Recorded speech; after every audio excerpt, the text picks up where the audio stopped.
participation required. Councilor O'Malley. Thank you, Chair. So oddly tonight, aside from that instance, this has kind of worked out pretty well in terms of remote participation. And one of the benefits there, I don't know if Steve is still here. Councilor Winslow, are you still with us? Did we lose Councilor Winslow? But, you know, it kind of shows the value of being able to have remote there he is. The value of being able to have remote participation, both by members of the body, if there's an incident like a death in the family, or say you're on a business trip and you have to be away. You know, there have been times where members have missed votes. It's potentially delayed business. I don't think this is something that should be abused, and if it is abused, I think that the council should rein that abuse in. But I do think there are real instances when remote participation is beneficial. And so I would hope that we could pass this tonight. I think it's a pretty simple order. The only thing I would say is, without stifling debate, I'd like to hear the debate. I would like to amend what I've presented in the following manner. It currently reads, be it hereby ordained that the City of Malden ordinances, section 2.16, boards, commissions, and committees be amended to require remote participation. I would like it to say to require a remote participation option by members of the public for all public meetings by inserting a new section 2.16.001, remote participation option, insert option required. So really just inserting the word option, not saying that you can only participate remotely, but just to give the option for remote participation. So I would like to pass this on the floor if possible, same way we just passed the $46 million acceptance of a grant. I think it's pretty straightforward. We've seen the benefit tonight, and we do have this brand new City Hall, which we discovered last week is really as simple as pressing a button and you have remote participation. So that would be my motion, but I'm not looking to stifle any debate. Any discussion?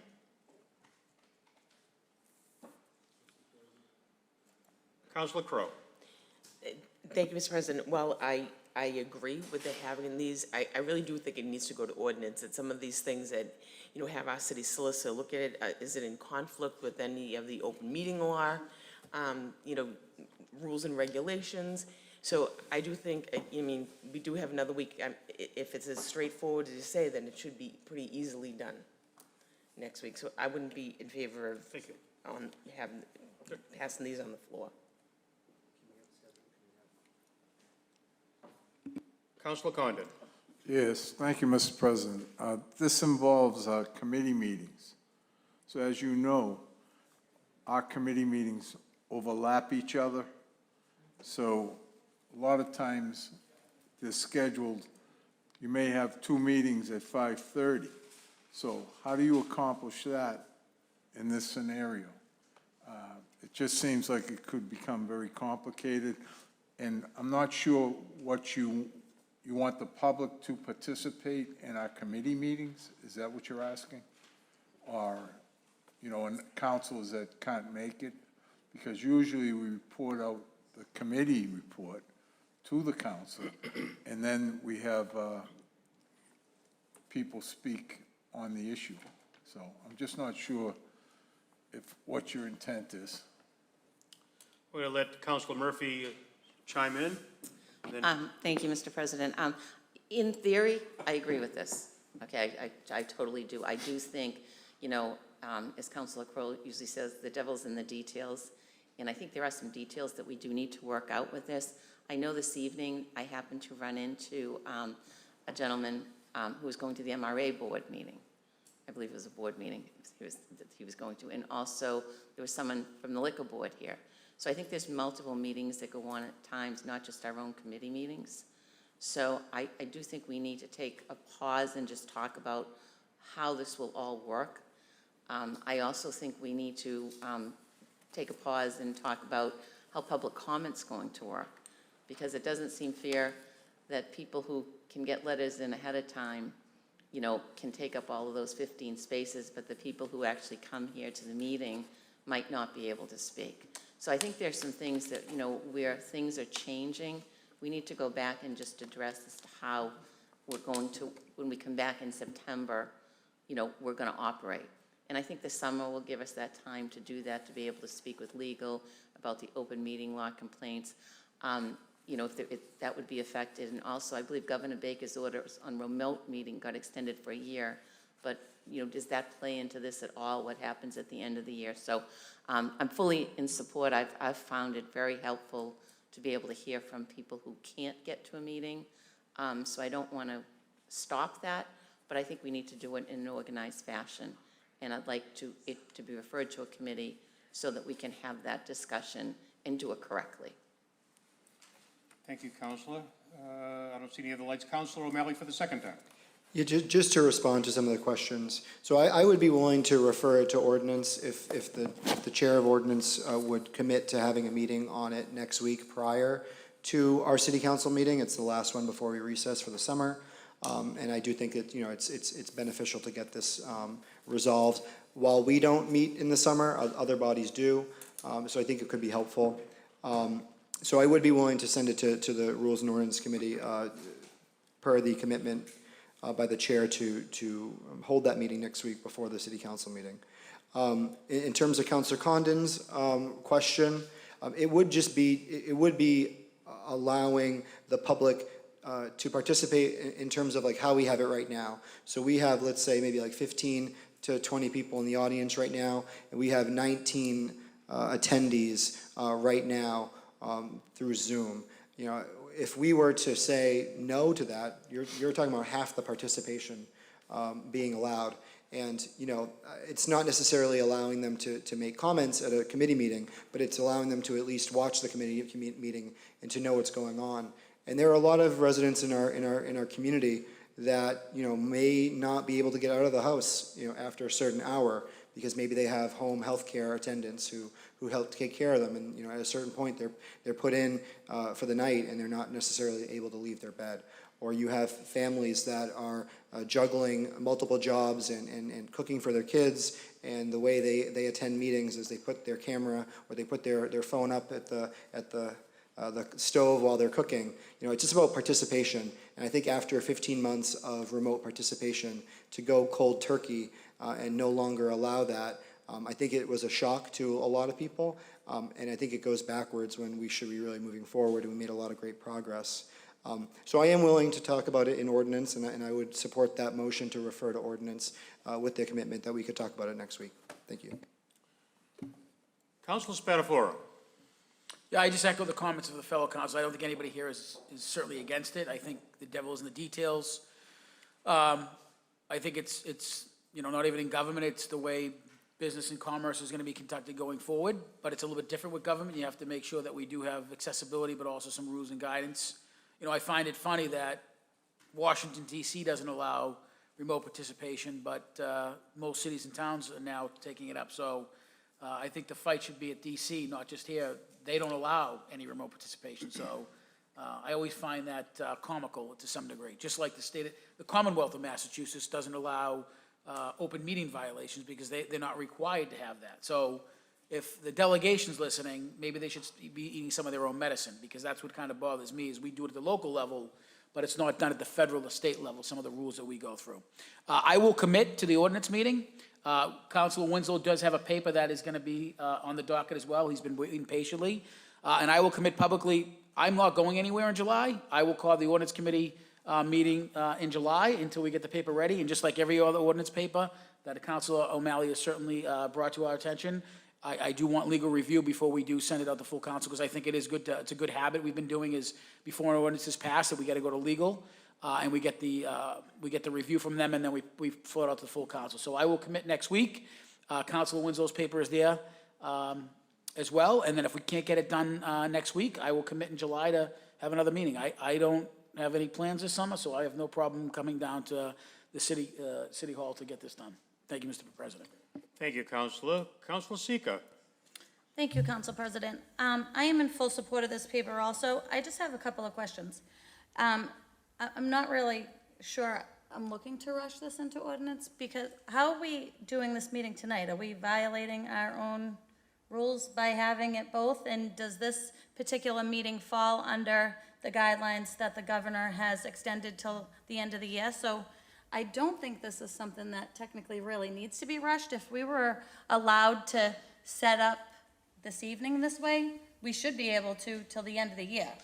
So I think like Councilor Crowe, Spatafor, everyone that, suggested we get legal in, we are under a microscope these days, and we need to make sure that all of our i's are dotted and our t's are crossed. And to rush this at the last meeting of the year, I don't feel comfortable with it. So I just wanted to throw my 2 cents out there that if we're able to do this tonight without having to suspend any rules or getting any special, okay, then I think that we would be able to do this when we come back in September until we figure out how we're gonna put it in the rule book and how the committee meetings are gonna work and everything else. So I just thought I'd throw that out there. Just in response to that, the council president made the decision to allow Councilor Winslow to speak, given the circumstances of his situation with the death in the family and such. I would, But my question, I guess, would be, Councilor Anderson, is if that particular remote meetings were not extended till the end of the year, would you have had the authority to allow him to participate remotely if it was a governor order? that is my understanding. Because it was a governor order till the end of the year. So we're actually okay to have these meetings remotely and in person until at least the end of the year. So It we is have my- some, yeah, we have it- some time to weed out all the details of how we want this to go in our rules. It is my understanding that we can still do remote Okay. meetings. That- We that have was ch- just- We have chosen to come back in person. So we really have the option of doing a little of this. And we a have little plenty of of that. time to And we've got discuss it plenty instead of time to, rushing you know, it for the and I- last meeting. And I happen to share your concern, or the concern that's expressed, that, we need to work through this and see, just what makes sense and what doesn't. And I appreciate Councilor Spatafora's commitment to hold the meeting, but, and your follow-up to that of saying, hey, if it doesn't get resolved at the next meeting, July is here, you're not going anywhere. So, let's go on to the next voice. Councilor, is that Councilor Condon? Yes. Councilor Condon. I don't want anybody to misunderstand me, but I don't think anybody up here has any kind of problem with any of our committee meetings being recorded, put on television, or various places where they might be viewed by the public. But sometimes it's very difficult to hold a schedule. Sometimes you can't even get a meeting. So many people want a committee meeting on any given council night, as you all know. Unless you're a finance, ordinance, maybe license, those committees. But we have so many other committees that can't even get an opportunity to hold a meeting because time doesn't allow it. So we got to be very careful of that so that we can hear from the councils and keep to schedule. Gets reported out. People get to participate remotely. And, you got to be careful of it. That's all I'm saying. Thank you, I have Councilor. no problem filming it, though. Thank you, Councilor. Councilor O'Malley. Hopefully for the final time. I think Councilor Seega brings up a great point. It's really at the discretion of the chair of a committee. So as you've seen, Councilor Anderson did allow Councilor Winslow to participate remotely. But for instance, Councilor Murphy in Finance, there was no remote participation tonight in your committee meeting. So if there's a commitment by all of us here who are chairs of committees to have remote participation going forward, then there is no need for this. But to date, that has not been the case. Almost the majority of the meetings have not had remote participation. It also does not require that every other board and commission in the city also allow remote participation. And they do meet over the summer. So I do think that it is time sensitive.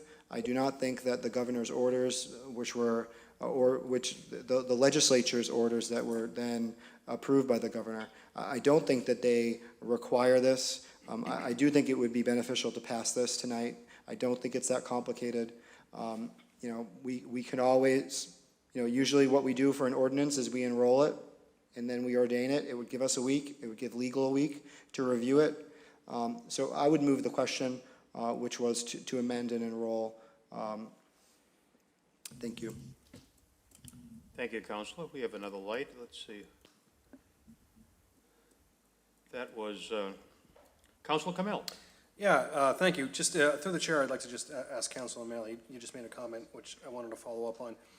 You said it wouldn't apply to our other boards or commissions. It would apply to all of the boards and commissions across the board, right?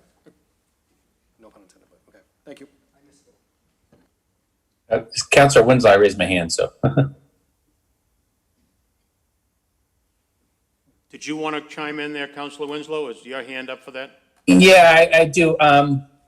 I support this in concept, but I know there's some technical things about how our Zoom accounts work that limit, like multiple meetings happen at the same time, and that can be multiple subcommittee meetings, multiple meetings of other boards and commissions. That we often have the Traffic Commission. We've had a Walkability Commission all meeting on Tuesday night, sometimes the Community Preservation Committee.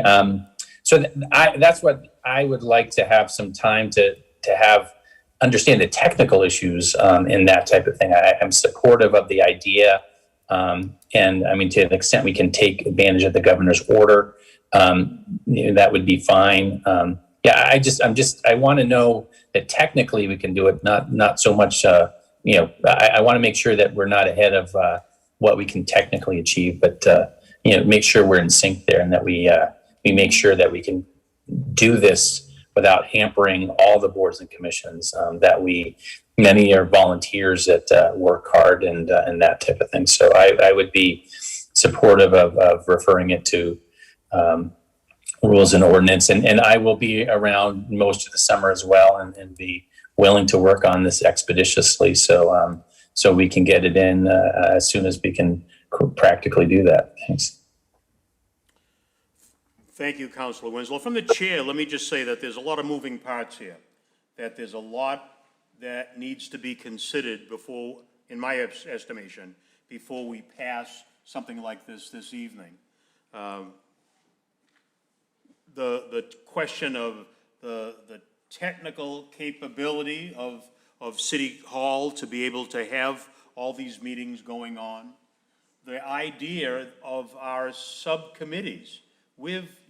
It's one thing for us to allow participation or allow viewing and listening at the subcommittees, but we've never had the public participating in a speaking manner at our subcommittee meetings. The speaking is reserved for what we've allowed here in the public comment period of time. So we need to be talking about all of those items and looking at all of that before we, I believe, rush to put something through that doesn't consider all this. So I'm hoping that we're going to be able to send it off to committee, work some of these things out, and like everyone else who I've heard up here say, I don't think any of us are opposed to the idea. We just need to work out the details. Councilor DiMaria. Thank you, Mr. President. And first, I want to thank the Chair of Ordinance for committing to that meeting, should it go to ordinance. I have seconded the original motion, so there is a second on the floor to that, unless the sponsor wants to amend that. I do think we need to take a vote on that because there was a second. So the vote, the motion that's on the floor that's been seconded is to pass this evening? With the minor. With the amendment? With the two amendments, yeah. Right. Does the sponsor wish to retain that vote, that motion? Point of order, just to ask a question. What if that fails? Does the paper fail? Paper fails. Okay. Councilor Kamel, state your point of order.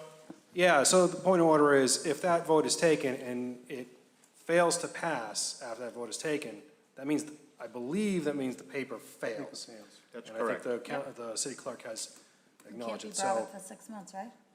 I would, That's yeah, correct. and then you can't take it up for 6 months, so that's all. Okay. So my question again to the sponsor? I would be willing to withdraw my motion with the agreement of Councilor Spatafora to meet with about it next week, Send it to ordinance. to send it to ordinance. Second. So we have a motion by Councilor O'Malley, seconded by Councilor Di Maria, that this paper be referred to ordinance. Any further discussion on that? Seeing none, hearing none, let's, the clerk will call the roll. Kamal. Yes. Condon. Crowe. Di Maria. Yes? Linehan. Murphy. O'Malley. Sika. Yes. Spatafora. Winslow. Winslow, yes. Anderson. Anderson, yes. That paper will be referred to the ordinance committee. Next order of business. Paper 314-21, order be it hereby resolved that the Malden City Council authorizes the mayor as Malden's chief executive officer to allow remote participation in accordance with the requirements of 940 CMR 29.10 for all subsequent meetings of all local public bodies in the city of Malden, whereas the COVID-19 pandemic revealed the need for emergency preparedness planning for all entities, public and private, whereas the Governor Baker's 2020 emergency order authorized remote participation for public meetings, resulted in record public meeting attendance and participation in the city of Malden, whereas remote participation has helped enable the elderly, disabled, evening shift workers, young families, and homebound individuals participate in public meetings. First sponsor of that is Councilor O'Malley. Thank you. So this is very similar, but there's a little bit of a nuance. This particular resolve, it's on the docket as an order, but technically it's a resolve. It is giving the mayor, it's showing the support of the council for the mayor to enact remote participation for board and committee members. So if there were not the legislative extension of the COVID-19 orders that Councilor Sika was referring to, what Councilor Winslow is doing right now would not be allowed. And so the goal is to allow this for the long term, because, I think one of the things we learned is, disaster preparedness, business continuity. If something was to happen, the ability for this to happen without us having to scramble to pass something is beneficial. I think since it's very similar to the last paper, it probably would be prudent for us to also refer this to ordinance to talk about it next week. But just so everyone knows, this has been run by the legal department. They were included from the beginning, and I encourage them to attend the meeting next week to answer any questions that the councilors might have. Thank you. Councilor Spatafora. Can I just have a point of information from the sponsors on both papers? The way this is written, this would include the school committee. We don't have jurisdiction over the school committee. Right?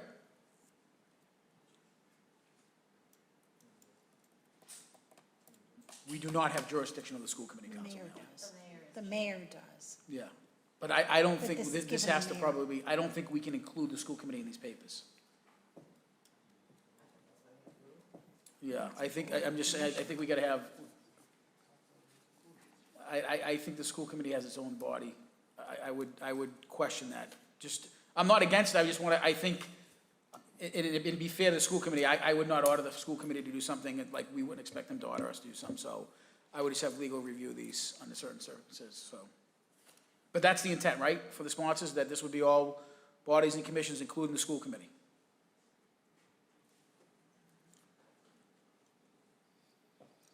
Councilor O'Malley, you wish to answer that question? So it's a little bit of a academic exercise, but so like the city council creates the parameters because we create the ordinances.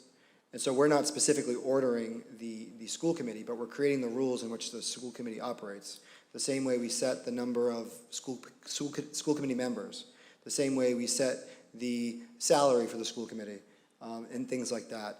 we're not ordering the school committee, but we do set the parameters in which the school committee operates. So if we say there's a city ordinance that requires all boards and commissions to allow remote participation, then that would apply to all boards and commissions.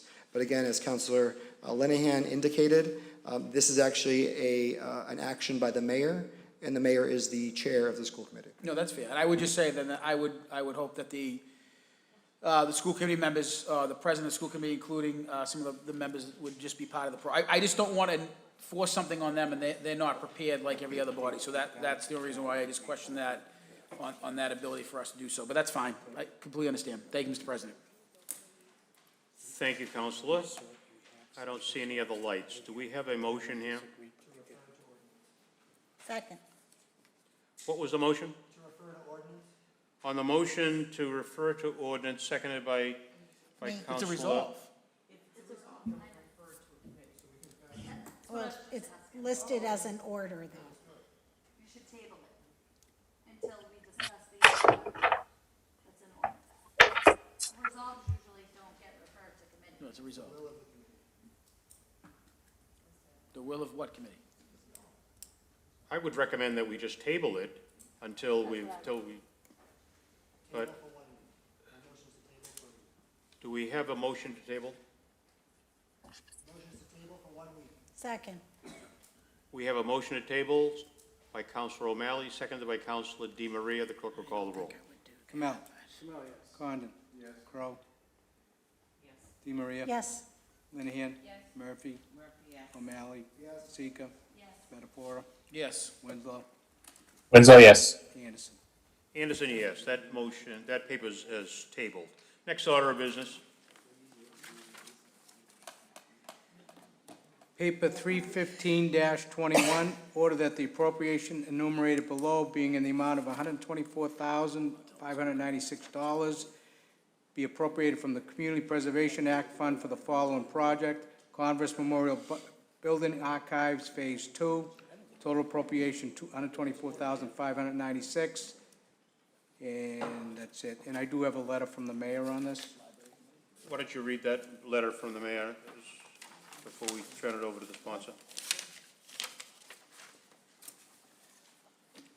Dear Malden City Council, I write to ask that for the City Council support to fund the attached project to create an archive for historical documents in the Converse Memorial Building of the Malden Public Library that was presented to me by the Community Preservation Committee.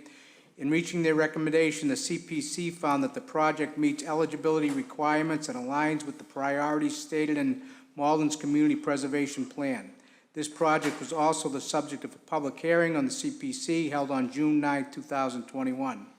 Malden boasts a rich and storied history, and the Converse Memorial Building is home to a vast collection of materials that date from the town's establishment in 1630 up to the present day.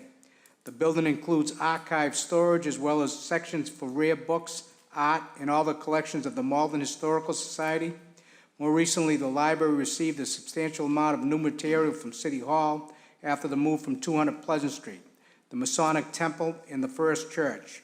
The proposed project will restore and rehabilitate areas within the building so as to create a safe and secure environment for all these valuable pieces of history.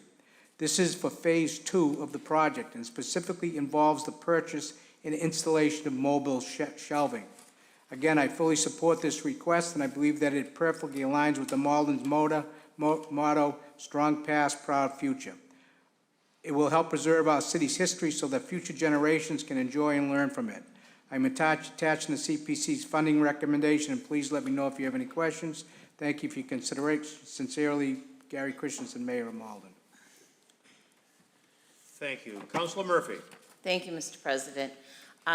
This, as the mayor has pointed out, is a critical project. I think we all realize that our history is something that we do need to preserve, and the library has always been our caretaker, and with all of the moves and the tearing down of the church and the closing of the Masonic building, they have been inundated with material that does need to be archived.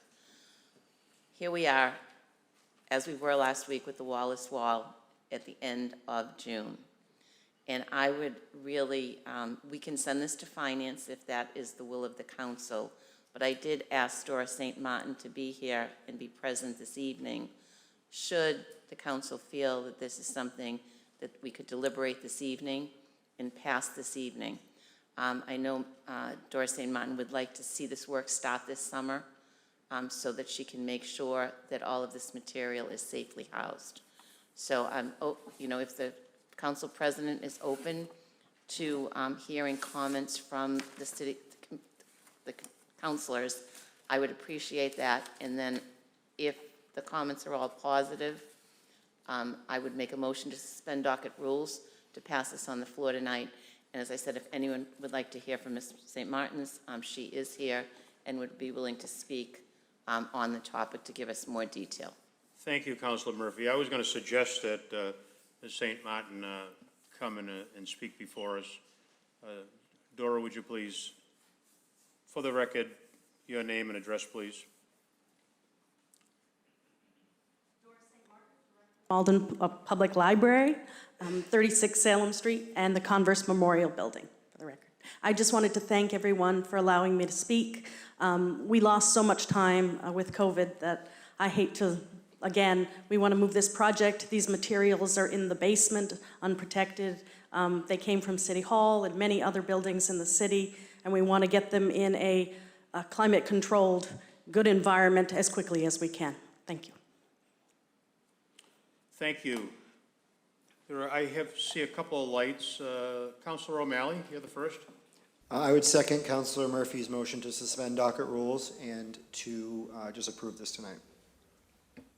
That's fine. Before we do that, can we just have a few more councilors who'd like to chime in? Councilor Kamel. Yeah, I just want to voice my support of this. I think it's a fantastic thing for us to do, and we have to preserve our history. And yeah, just want to voice my support just so we know that we're ready to do this tonight. If everybody else Thank you. Councilor Condon.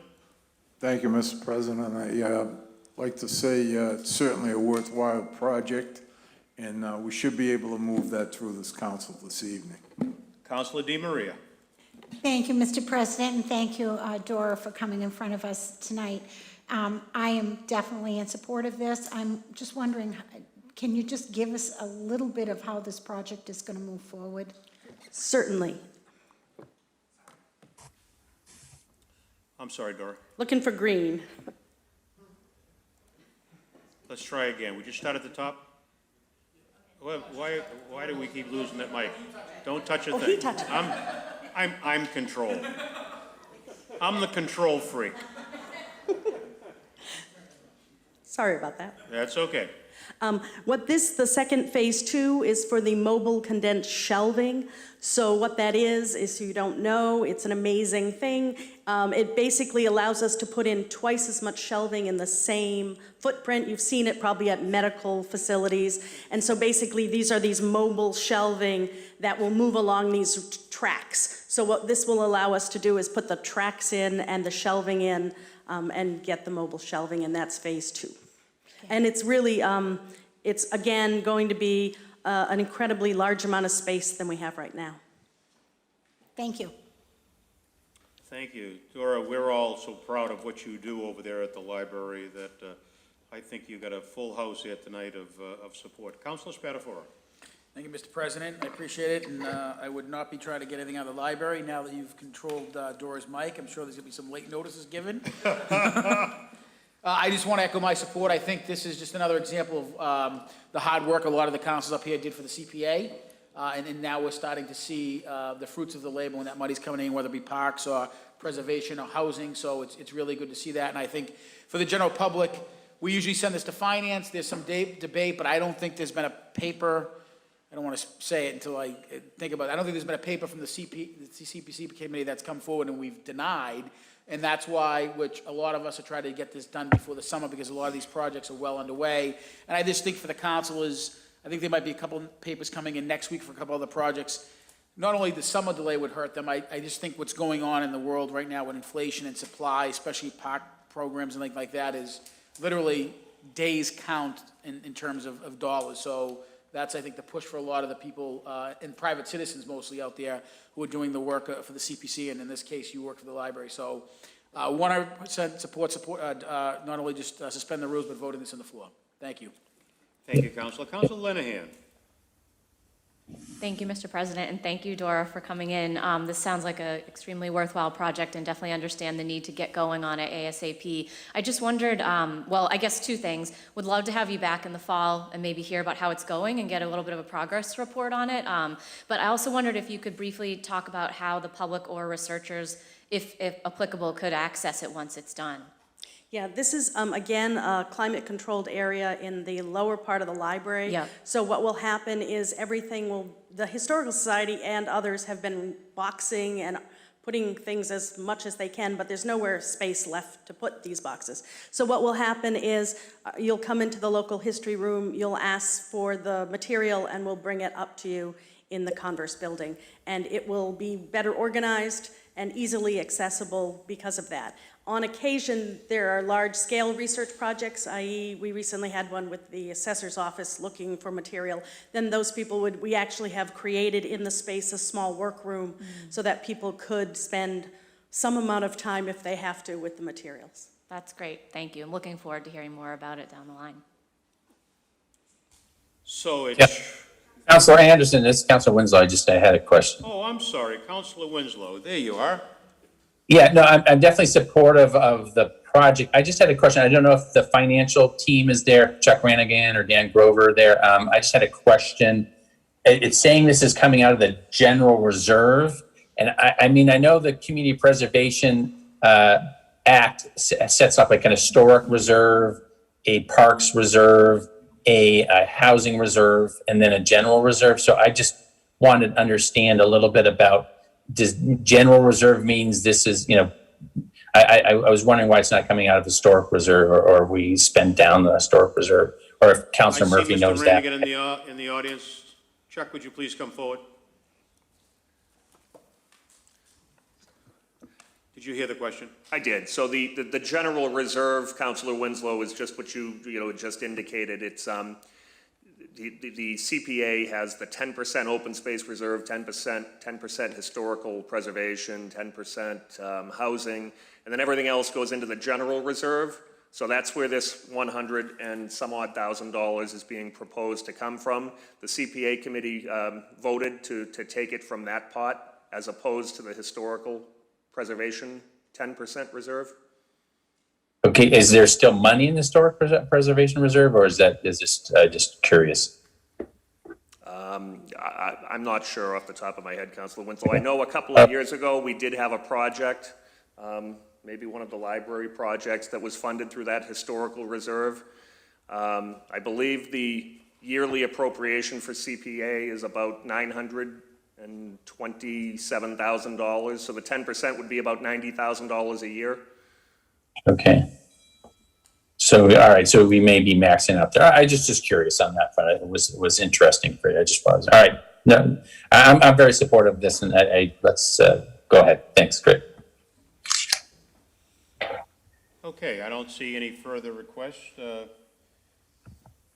Lucy, what do we have for our motions here? We have a motion by Council Murphy, seconded by Council O'Malley to suspend council rules. First off. On the motion to suspend council rules, the clerk please call the roll. Kamel. Yes. Condon. Crow. Yes. DeMaria. Yes. Linehan. Yes. Murphy. Yes. O'Malley. Yes. Sika. Yes. Spatafora. Winslow. Winslow, yes. Anderson. Anderson, yes. The council rules are now suspended.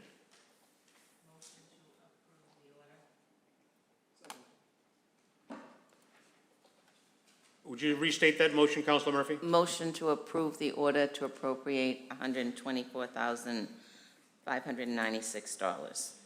That was made by Councilor Murphy, and that was seconded by?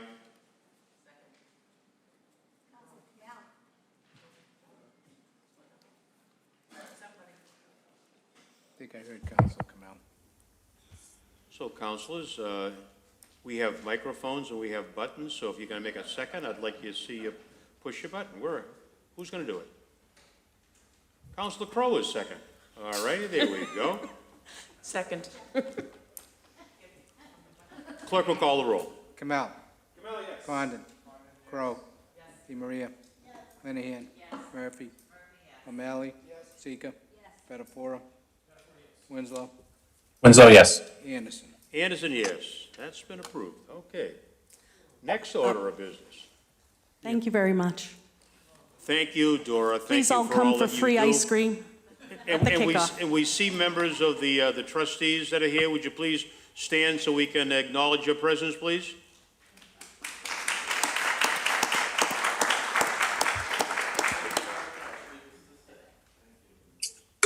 Thank you. Next order of business. Paper 316-21, resolved to ask the Board of Health to consider expanding its membership to include an associate member.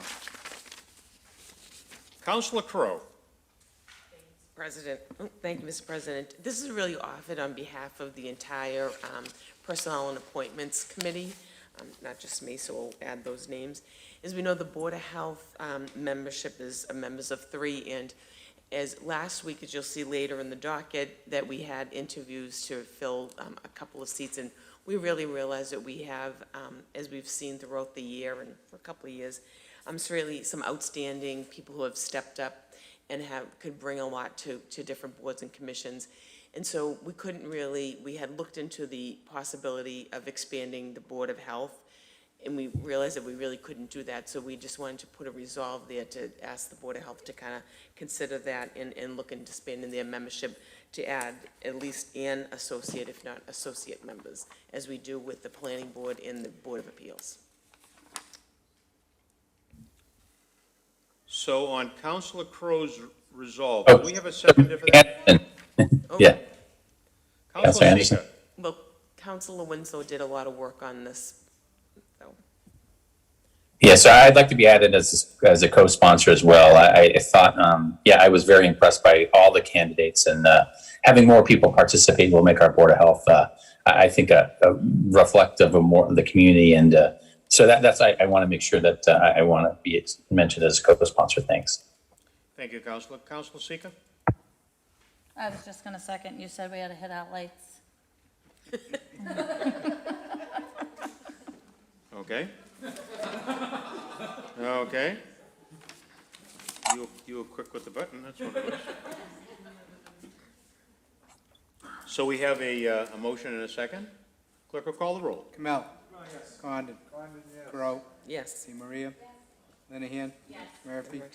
O'Malley? Sika? Yes. Spatafora? Winslow? Winslow, yes. Anderson? Anderson, yes. Okay, that's been approved by the full city council. Next order of business. Paper 317-21, committee report, rules and ordinances, paper 285-21. Order, be it hereby ordained that Chapter 2, Section 6.08.07D of the revised ordinances of 2020 be amended by adding social and economic empowerment applicants and designate minority business-owned applicants for a retail cannabis license. The Standing Committee of Rules and Ordinance, having been referred paper 285-21, recommend this paper out of committee favorably to the full council.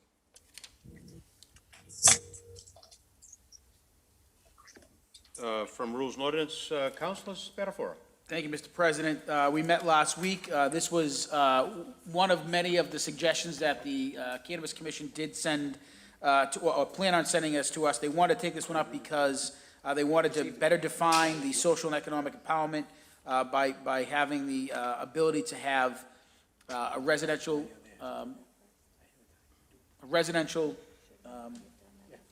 loss of words, a residential preference, 51%, and a minority ownership. It can be one and the same, but they wanted to have better definition. So this is something the Cannabis Commission support. It came out unanimously from the Ordinance Committee, and I asked for the full council support. Thank you, Mr. President. Okay.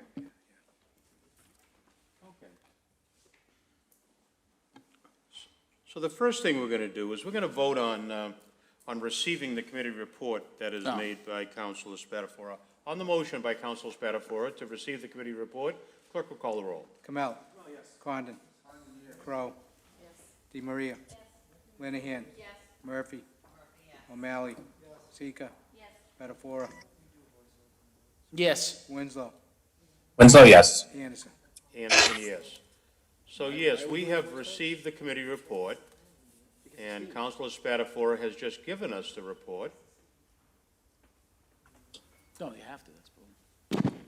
And I see the first light, Counselor O'Malley.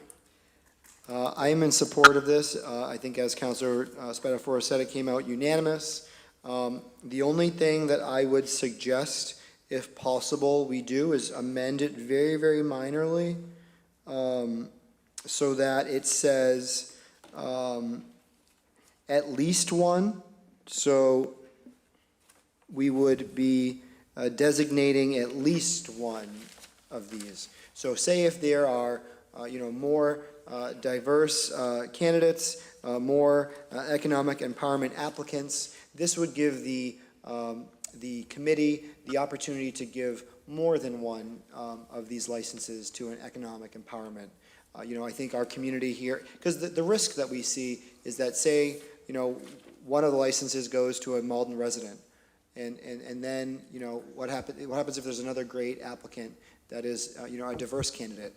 This would allow them to also give a second one to a diverse candidate from the economic empowerment. So I would move to amend it by inserting the words "at least one," but I'm trying to see where this, the exact language doesn't appear to be here. So for at least,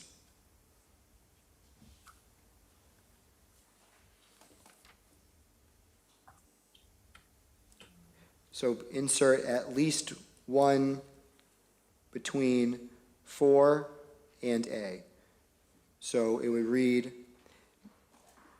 be it amended that adding social and economic empowerment applicants be designated and designate minority business-owned applicants for at least one retail cannabis license. And we have a second to that motion to amend by Councilor Linehan, I believe. Councilor Linehan, you may speak. Yes, I do want to second that. I definitely think at least one is a good way to approach that. I did have just one question, which is when we say designate minority business-owned applicants, is that inclusive of women and minority-owned? Because I apologize, I wasn't able to be at that committee. It is, okay. It's a state definition. Oh, okay, gotcha. Okay, great, thank you. I don't see any other lights, but we do have a motion to amend, seconded by Councilor O'Malley, seconded by Councilor Linehan. On the motion to amend, the clerk will call the roll. Kamel. Kamel, yes. Condon. Condon, yes. Crowe. Yes. DeMaria. Yes. Linehan. Yes. Murphy. O'Malley. Yes. Sika. Yes. Spatafora. Yes. Winslow. Winslow, yes. Anderson. Anderson, yes. Yes, that paper has been amended. Now, on the motion as amended, that's been made by Councilor O'Malley is making that motion. Councilor Spatafora is making that motion, and Councilor O'Malley is seconding that motion. Yes, I made the motion, Mr. President. The clerk will call the roll. Kamel. Kamel, yes. Condon. Condon, yes. Crowe. Yes.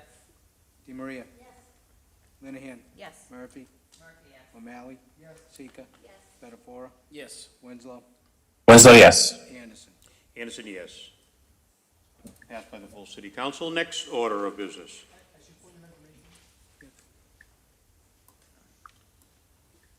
I believe that because it's an ordinance, we need to enroll. It's an ordinance, so it's enrolled. I think we just passed it. So just the motion. So we need to, so we need to suspend to enroll? No, On the standard motion, process. on the motion made by Councilor O'Malley to enroll, Craig. seconded by, Craig made the motion. Ryan seconded. Craig made the motion, and Ryan seconded. Councilor Spatafora has made the motion, Councilor O'Malley has seconded it. The clerk will call the roll. To enroll. On enrollment. Kamel. Kamel, yes. Condon. Condon, yes. Crowe. Yes. DeMaria. Linehan. Yes. Murphy. Malley. Yes. Sika. Yes. Spatafora. Yes. Winslow. Winslow, yes. Anderson. Anderson, yes. Ruled as amended. That paper has been enrolled. Ruled as amended, yep. Okay. Next order of business. Paper 31821, Committee Report, Public Properties. Paper 20 226-21 petition, Selco Partnership, DBA Verizon, 118 Flanders Road, Westboro, installation of necessary telecommunication equipment and corresponding aerial fiber optic cable on National Grid-owned utility poles within the public way at the following locations: 17 Waite Street Extension, 1308 Salem Street was temporarily withdrawn, 1 Beach Street, 110, 112 Beach Street, 206 Oliver Street, 2 Evelyn Ave, pole on Granite Street, 56 Rockingham Ave, 50-52 Rockwell Street, 39-41 Baker Street, Fairview Ave side, 100 Sylvan Street, Winship Street side, 45-47 Forest Street, 30-36 Winter Street, 746 Main Street, Vernon Street side, 59 Meridian Street, 35 Green Street, 257 Pearl Street, Thatcher Street side, 3 Hawthorne Street, Elm Street side, and 71 Washington Street, Linden Ave side. On Council Lenahan's motion that we receive the committee report, clerk will call the roll. Kamel. Condon. Crowe. DeMaria. Linehan. Yes. Murphy. O'Malley. Sika. Spatafora. Winslow. Winslow, yes. Anderson. Anderson, yes. Committee report is received. Councilor Lenahan for the committee. Thank you, Mr. President. So our committee met on June 8th to conduct a public hearing on these 18 petitions listed. At the request of the petitioner, we did withdraw and table the cell site at 1308 Salem Street. They plan to refile with corrected information on the installation. The others we did recommend favorably. I did want to point out, though, that we are looking to potentially schedule a quick public property meeting for next week, and I'd be hoping to suspend docket rules to vote on a couple, I think maybe 6 or 7, right, 7s, that we did recommend in the meeting but didn't make it onto this agenda. There also were 2 additional that aren't listed here that we did not recommend for approval, but we would like to revisit those next week as we've determined in the intervening weeks that they did in fact meet the ordinance. I think the petitioner is here in case we have any questions, if anybody has questions on those. Otherwise, the others that you see listed here, we did recommend favorably. And we do have some other outstanding ones that we'll be getting back to and a couple other pieces of business that we need to get to in the fall. But those things will be held till September. So we have a motion. Second. By Council Lenahan, seconded by Council Sika. The clerk, please, call the roll. Kamel. Condon. Crowe. DeMaria. Linehan. Yes. Murphy. O'Malley. Sika. Spatafora. Winslow. Winslow, yes. Anderson. Anderson, yes. Those petitions have been granted. Next order of business. Paper 319-21, committee, do you want me to read all these at once? Sure. Yep. Go ahead. Council Sika? Thank you, Council President. I would like to recuse myself from the next paper before it gets read. I need to recuse myself because Regano's Towing is my uncle. On Councilor Sika's motion to be, whatever that word is. Recused. Yeah, that's it. That's the word. You all know what it is, because of a relationship to a relative. Clerk, please call the roll. Kamel. Condon. Crowe. DeMaria. Linehan. Murphy. O'Malley. He's gone again. Sika. Yes. Spatafora. Winslow. Winslow, yes. Anderson. Anderson, yes. Councilor Sika, you are recused. Thank you. Okay. Now, let's go on to the next order of business. Paper 319-21, committee report license, petition paper 280-21, paper 281-21, paper 366-20, paper 38-20, okay, so paper 280-21 livery, Stephanie M. Lycona, 205 Bryant Street, 1 livery, it's new. Paper 281-21 livery, prime limo service, 1 Maple Street, number 10, 1 livery, it's renewal. Paper 366-20 livery, Chardon LLC, 33 Maple Street, number 402, 1 livery, it's a new. Paper 38-21 livery, Ideal Park Limo Service, Inc., 61 High Rock Road, 1 livery, it's a renewal.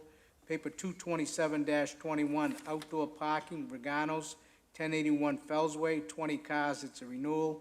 Paper 228-21 Outdoor Park in Regano's, 1152 Eastern Ave, 10 cars, it's a renewal. And paper 229-21 Outdoor Park in Regano's, 1175 Eastern Ave, 15 cars, it's a renewal. Thank you. Councilors, unless there is objection, I'd like to submit the committee report from the chair. Councilor Condon was not able to attend that meeting. Councilor Sika, as we just voted, couldn't present the meeting because of her relationship to a couple of the petitions there. So unless there is some objection, I'd like to do it from the chair. So I would, Councilor Anderson moves that we receive the committee report. The clerk, please call the roll. Kamel. Condon. Crow. DeMaria. Linehan. Murphy. O'Malley.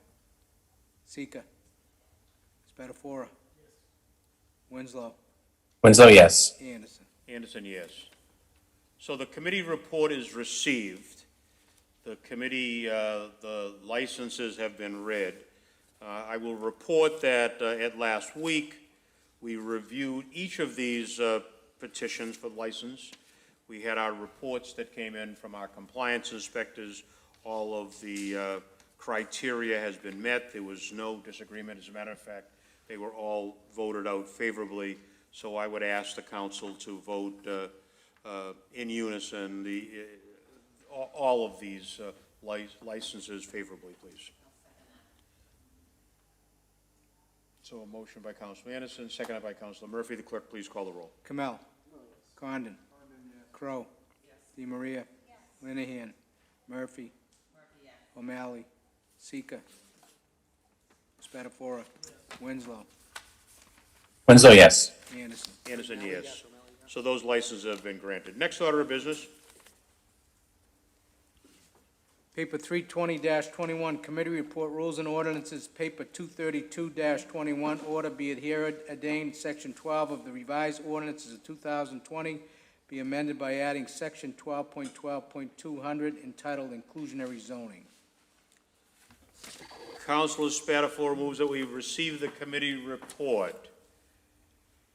Please, clerk, call the roll. Kamel. Condon. Crow. DeMaria. Linehan. Murphy. O'Malley. Sika. Spatafora. Spatafora, yes. Winslow. Winslow, yes. Anderson. Anderson, yes. Committee report is received. Councilor Spatafora for the committee. Thank you, Mr. President.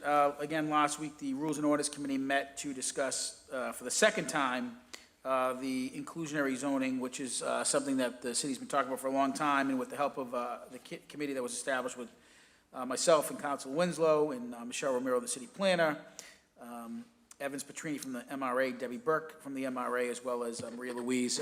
It was after many discussions, and we hired an outside consultant to help us develop and implement what we think is a fair and reasonable inclusionary zoning to our current ordinances. And while it probably will not make a big change overnight, it will certainly have the ability now to provide quality of life for low-income and moderate residents of the city of Malden to have ownership. And the ordinance was debated again last week. We went over a couple presentations. It was referred out favorably, and I'm looking for the full council support in this endeavor. Thank you, Mr. President. Thank you, Councilor Spatafora. Ms. Romero, you're in the audience. Would you mind, just so the public can know, just some of the highlights of what it is that we can bring people up to speed on? Good evening. Good Michelle evening. Romero, City Planner. This paper was filed, was proposed, by Mayor Christensen, and it was sent to the committee, sent to the City Council for discussion purposes only.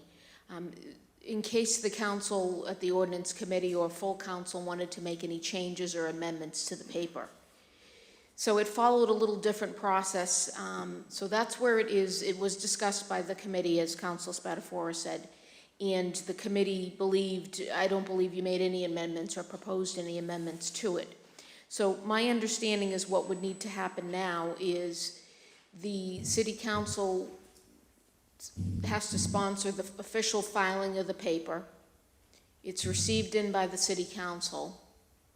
And then you have 14 days to send it to the ordinance committee and planning board for a joint public hearing.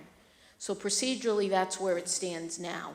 It's been filed with the council for discussion purposes only, but it hasn't been officially filed as a proposed zoning amendment that can then be moved on for public hearing. So I think I can certainly, I didn't bring the ordinance with me because I thought you were just going to be taking a procedural step. I am somewhat familiar with the ordinance, having worked on the drafting of it, but I would request if you want me to give any detailed info that I come back and do that when I'm better prepared. That's not necessary. Okay, thank you.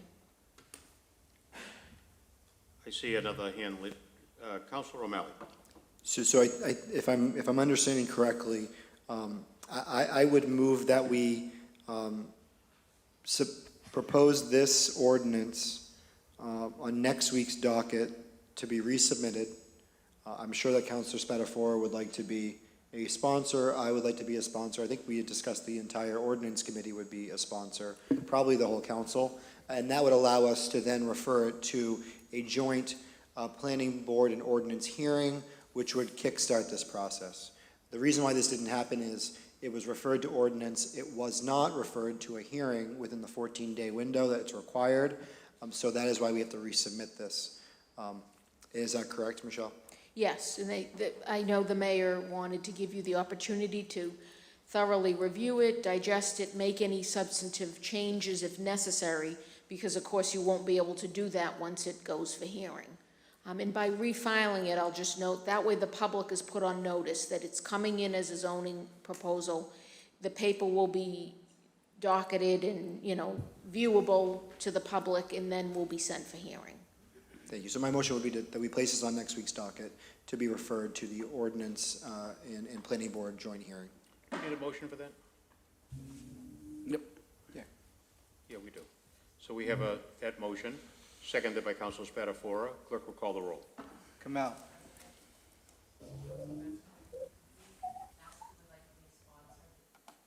We have a few people that want to, a few other people that like to discuss.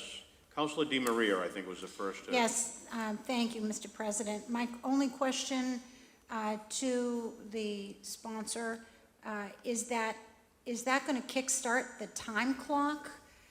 So are we going to have enough time to fit in while we're on break? Well, so and I'll defer to Michelle. So the challenge right now, Council DiMaria, is we can't even pass this if we wanted to because our ordinance requires it goes to a joint planning and ordinance meeting, Right. and that's when the clock starts. So what Mr. Spertini mentioned last week in the petition is I believe he's trying to get it on the docket for August. Is that correct, or July? I know there was some discussion about when we could first meet would be July. Is that correct, Michelle? You've missed the July deadline. So August. once you refer it for hearing, we'll have 65 days to Yep. schedule the hearing. So we certainly can schedule it over the summer if the ordinance committee is available. Planning board will meet over the summer. They don't take a recess. So we can schedule it in August. We could wait and schedule it in September. Then after the public hearing closes, you'll have 90 days to take action. So the clock has not started yet on this paper. So it's 65 days and then 90 days. 60, Right. 60, right? Well, it's 65 days to schedule the hearing, and if the hearing closes the same night, it's 90 days. If it takes several hearings, the 90 days doesn't start till the hearings close. Okay, So great. it could be Thank you. more than 90 days. Thank you. Yeah. I also would like to be listed as a co-sponsor for that paper. Thank you, Councilor DiMaria. Councilor Murphy? Yes, Mr. President, that's what I was going to say. I wanted to list it as a co-sponsor. I'm happy to finally see this paper come before us because I think it's very important to the future of our city. So I would like to be added as a sponsor also. Thank you, Councilor. So Councilor Crowe. I would like to just be added as a sponsor as well. Okay. The entire ordinance committee already said when it came out of ordinance. So the entire ordinance committee has already signed on. I see no other hands raised. Do we have a motion that's before us? It's been seconded as well. The clerk will call the roll. Kamel. Condon. Crowe. Yes. DeMaria. Linehan. Murphy. O'Malley. Sika. Spatafora. Spatafora, yes. Winslow. Winslow, yes. Anderson. Anderson, yes. Okay. Next order of business. Paper 321-21, committee report, rules and ordinances, paper 40-21, 41-21. 40-21, order be it ordained that section 12.16 dimensional controls of the revised ordinances 2020 be amended by revising 12.16.050 as to waiving the rear yard setbacks in industrial districts by deleting reference to rivers or water courses. 41-21, order be it hereby ordained that section 12.12 use regulation of the revised ordinances of 2020 be amended by adding new section 12.12.200 to include Malden River site plan review. On Council Spatafora's motion that we receive the committee. Council, so, Mr. President, I would ask to be recused for the vote. Actually, Council Crowe has been chair of this initiative, so it's actually Council Crowe, but I would like to take a vote. I ask to recuse myself. Your request to be recused is on the floor. Clerk will call the roll. Kamel. Condon. Crowe. DeMaria. Linehan. Murphy. O'Malley. Sika. Spatafora. Winslow. Winslow, yes. Anderson.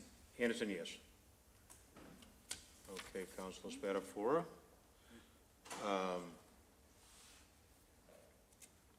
So to bring the paper will be Councilor Crowe. On Councilor Crowe's motion that we receive the committee report, Yes. the clerk please call the roll. Kamel. Condon.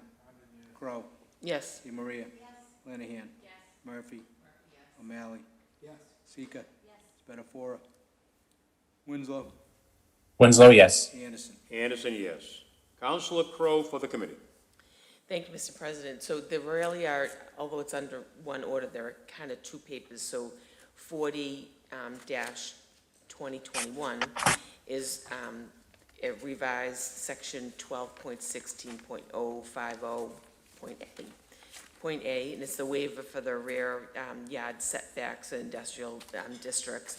And so that one, the only amendment that was made, and Michelle Romero will probably be able to add lots in the next group, is to take out the word rivers and include or waterways excluding the Malden River. So it would read, the rear setback requirements for all allowed uses is waived in those cases where properties abut railroads or rapid transit rights of way or water courses, excluding the Malden River and associated properties or easements in public ownership. So that was the easy part. I'm gonna call that the easy part of this. So that's one piece. And so we could do this in totality, but there were kind of two different sort of papers that go to, and then the more debate was on paper 41-021, and that had that was what the setback reviews. If Michelle kind of wants to frame it all, because I know this paper was proposed by the mayor with the committee, again, with lots of people working on this for actually quite a long time, and that it was brought to the committee. I'm sorry, I just wanted to go back to paper 40 of 2021. Right. And you should, I hope you received a copy of the amended version. There was additional language that the committee added to that on June 18th. They added, excluding the Malden River, they added the language which is defined to include the Malden River and Little Creek as referenced in the USGS topographic map where daylighted. So That's additional language, just if you're gonna vote on them separately, just so you have that complete. That was in the first paper. Thank you, and I think, when we looked at 41, we knew we had to include it in 40, because it's gonna be in 2 different sections, and make sure that it was a green. Okay. In case you're voting separately, I just wanted to make sure that was.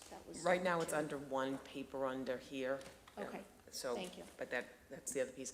So, Michelle, so the actually, paper, 41 of 21, so this is really the site plan review, and I'm not sure if everybody got what the amendments were and, what was voted out of committee, but, some of it, the applicability, it's delete the word construction and insert, work requiring a permit, so I know in some of the letters that we got, it talked about new construction, but that's not how it was then presented. It was really work requiring a permit, so it's any work requiring a permit, and it's along the river that is daylighted, so not the culverts, but along the open end of the river.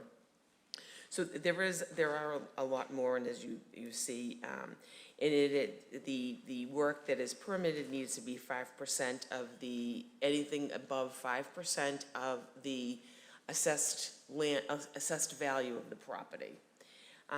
And so there are lots of other things. I think when we looked at the site plan review committee, we actually originally had the city planner and the city engineer in there.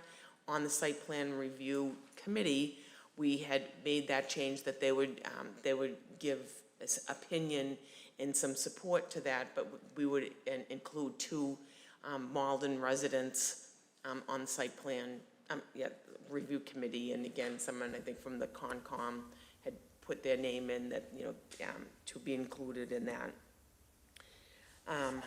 See, the buffer areas, those are the biggest 2 things that we had quite a little bit of debate over. And so the setbacks is for any, again, not construction, but anything that 100 feet from the Malden River. So it's any new construction not required by the Malden River site, sorry, I moved this down. Site plan ordinance shall be set back by 100 feet from the Malden River, provided, however, that the site plan review committee may allow water-dependent uses as defined by Mass General Law, Chapter 91, within the setback. And that was, as we had talked about, things that happen in down, if we wanted to do a boathouse, that the site plan review committee could allow some of those uses, but that any other construction could not be taking place 100 feet from the Malden River.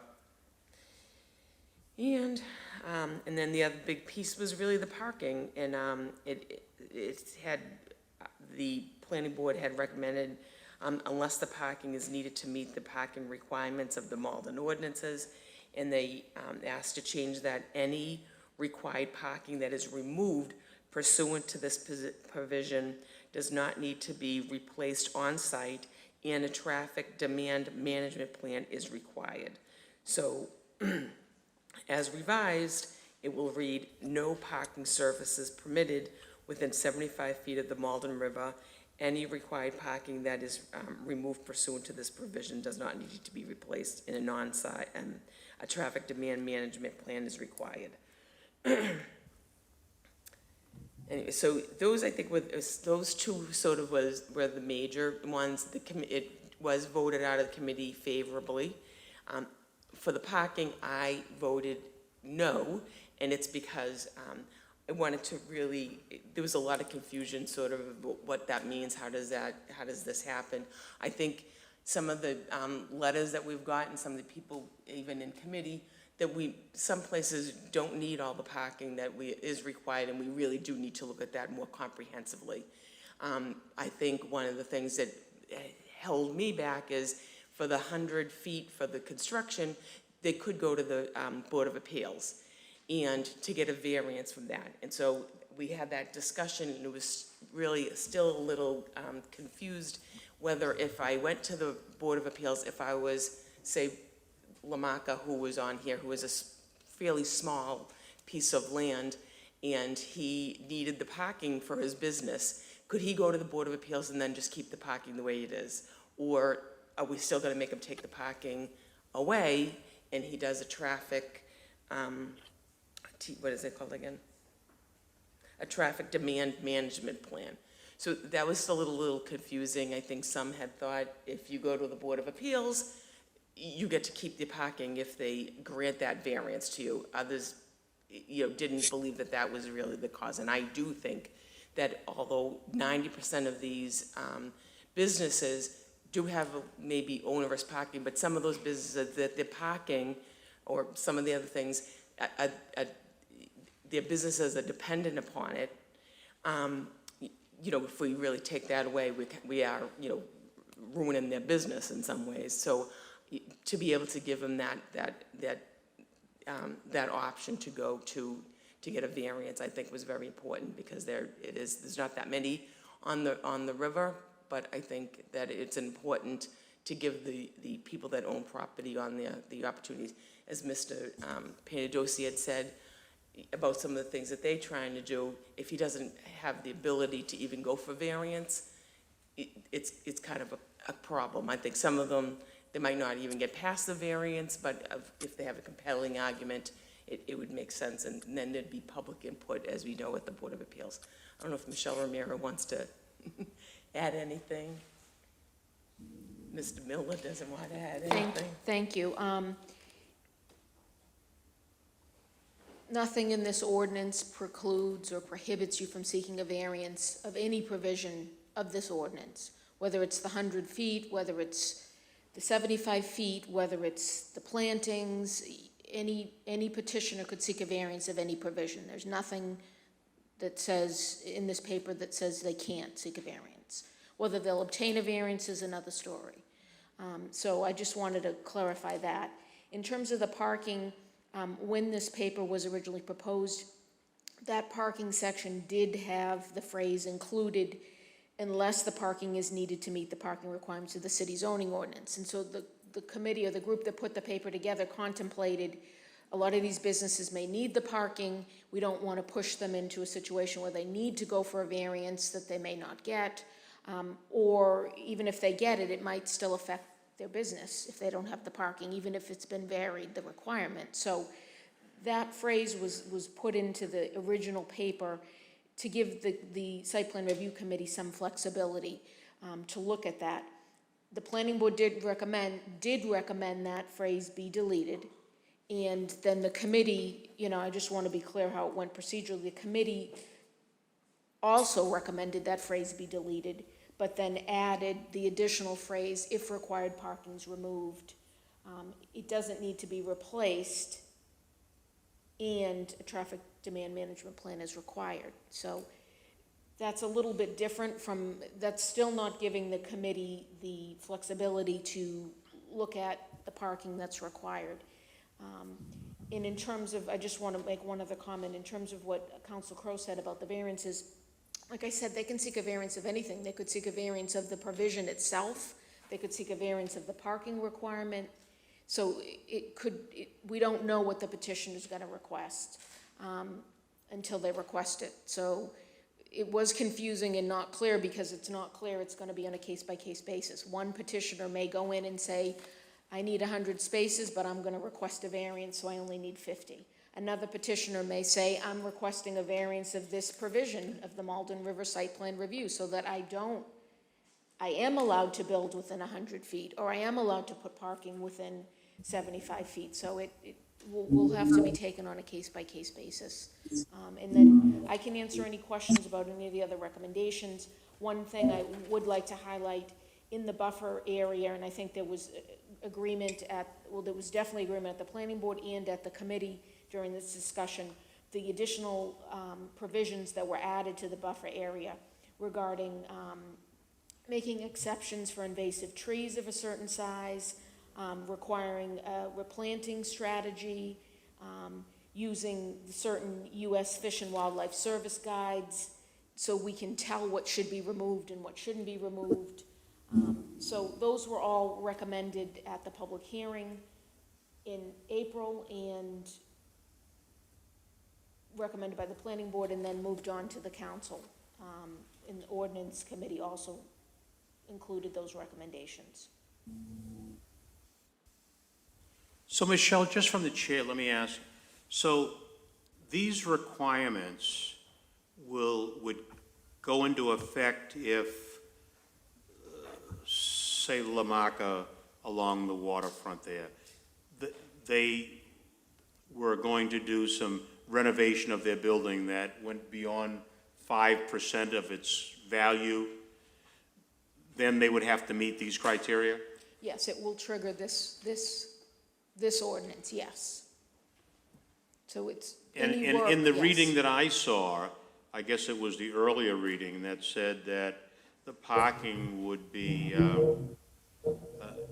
would not be eliminated, if you will, if it was required by ordinance. So you're saying that that has changed now and that the petitioner could seek a variance with the Board of Appeals? Yes, well, that's still the paper that was proposed. So the paper that's before you tonight is the original paper.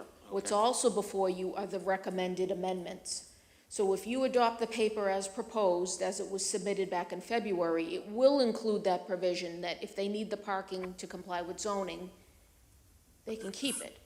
It's been since recommended that you further amend the amendment to eliminate that provision. So that hasn't been eliminated yet. It's before you for consideration. Do you want to eliminate that provision? It was recommended by the planning board and by the ordinance committee.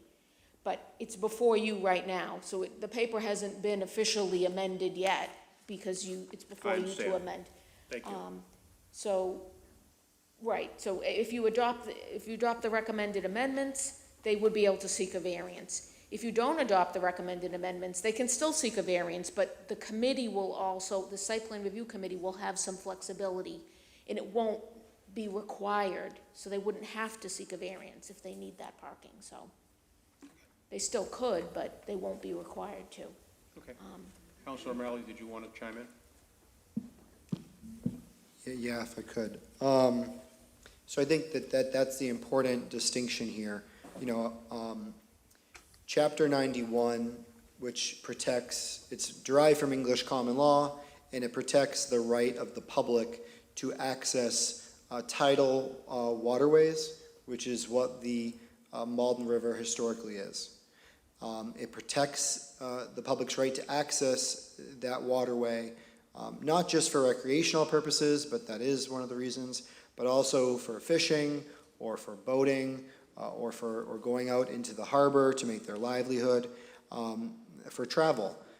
It is the public's right to access that waterway. And it was government action by the Commonwealth of Massachusetts and the construction of the Amelia Earhart Dam down in Medford and Somerville, which stopped the Mystic and Malden rivers from being tidal. Prior to that, Edgeworth and a lot of this area used to flood pretty regularly, twice a day, with the tides. And so once the dam was put in, it prevented that from happening, which then allowed industry to really move much closer into what was once a salt marsh, similar to what you see in Revere and other parts, Plum Island, the Cape. It used to be, I'm sure, a very pristine and beautiful landscape.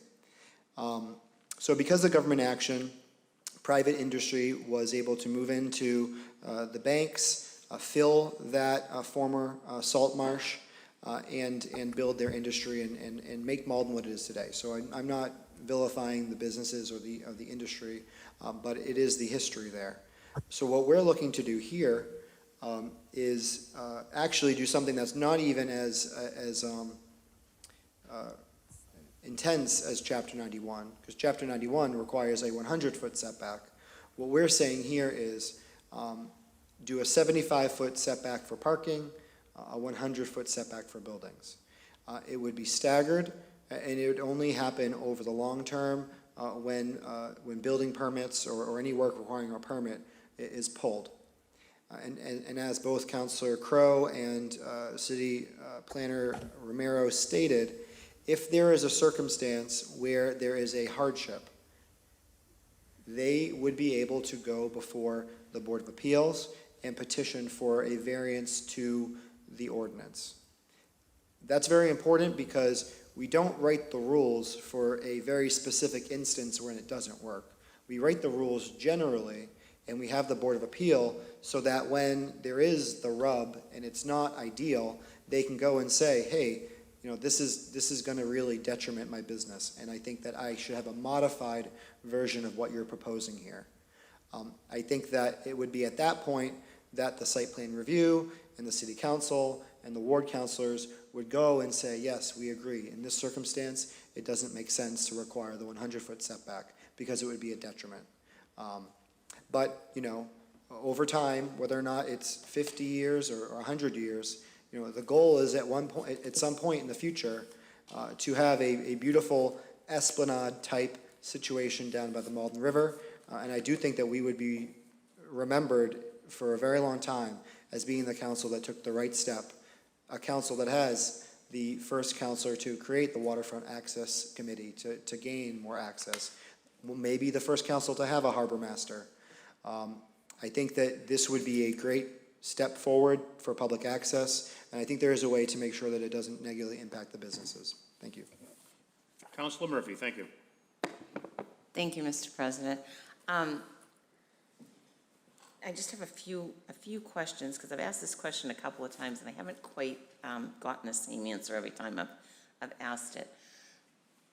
So, if a business decides they need to redo their electrical work, or they want to put a new roof on, and they need to pull a permit, and that permit, the cost of the actual construction exceeds 5% of the value. Are we saying, and the building is located within 75 feet of the water, is this ordinance saying that the owner has to take down part of their building that is encroaching on the 25 feet to get to the 100-foot? Or are we saying that's grandfathered in? I've had a couple of different answers to that question. So I just want to know, are we actually saying if you want to improve your building, I guess I want to make sure that we're not saying if you want to improve your building, you have to take a portion of it down in order to comply with this ordinance. And I've gotten two different answers to that. No, you would not need to take the building down. That would apply to new construction.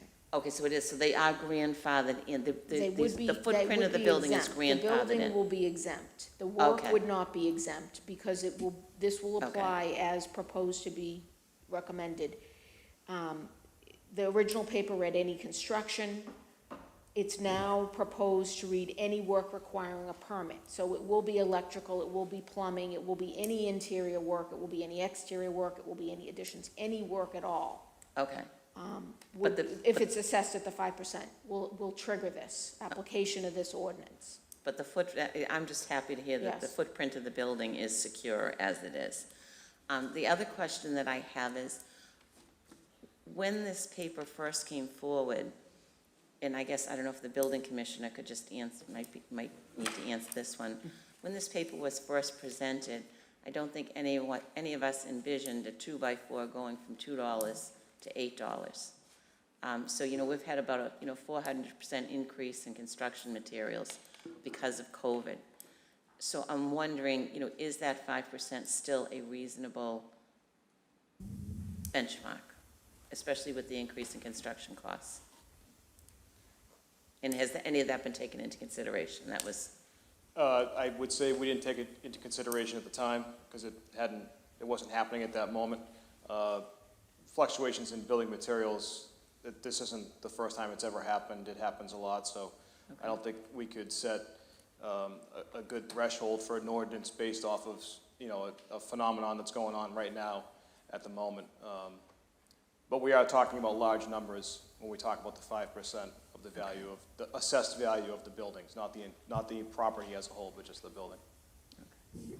and just going, I guess my last question is, just with, when we're talking about a Board of Appeals, just listening to Mr. Panadosi, talking about trying to do something environmentally friendly with the upgrades to his building that would impact his ability to be able to park his employees' vehicles and also his trucks and trailers in back of his building that abuts the waterfront. That's something that you would see going to this site review committee so that he could present, you know, basically, I'm doing for the benefit of the air quality for the entire city versus this, and kind of come to an agreement with the site plan review and the Board of Appeals. Is that how that would work? So this ordinance would require me to do an evaluation of any of the properties that are listed along the river. I believe there's 13 of them. Any property that came in for a permit, we'd have to do the evaluation on the dollar value of the work versus the 5% value of the building. If they hit that threshold, we would then require them to comply with the ordinance. If they felt like there was some hardship that they couldn't do that, what they would do is file an appeal, no different than somebody who wants to build a deck too close to their property line. They would file an appeal, go to the Board of Appeals, and then the Board of Appeals obviously has their lawful thresholds for granting a variance or not. And a lot of those thresholds are the types of things that you would see down the river. So I'm hesitant to speak for the Board of Appeals. Right. It's actually the opposite of what I'm supposed to do. But, I think people could certainly go and formulate a good argument if they had a hardship. Okay. Thank you. Yeah. Thank you. That's all my questions.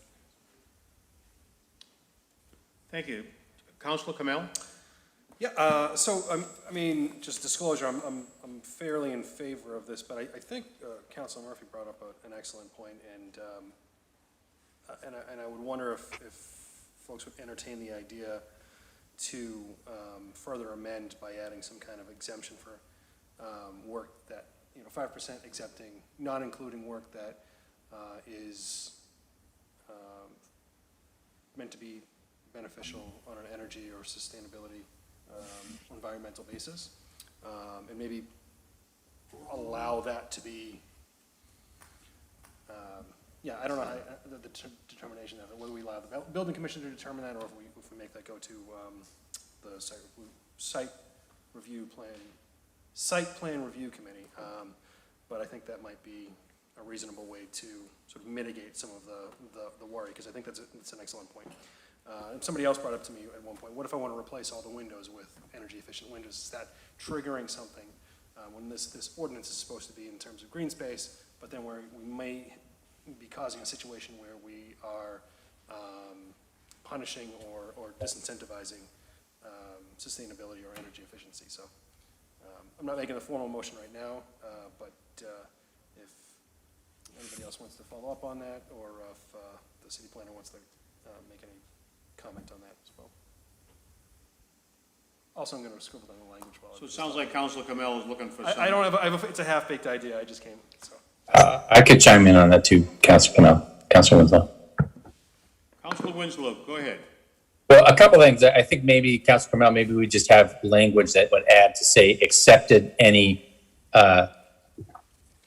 accept the value of any improvements that are resulting in reductions in CO2 or emissions, something like that, or energy efficiency. So that then the building inspector would just deduct that out of the 5%. I would just, oh, yeah, sorry.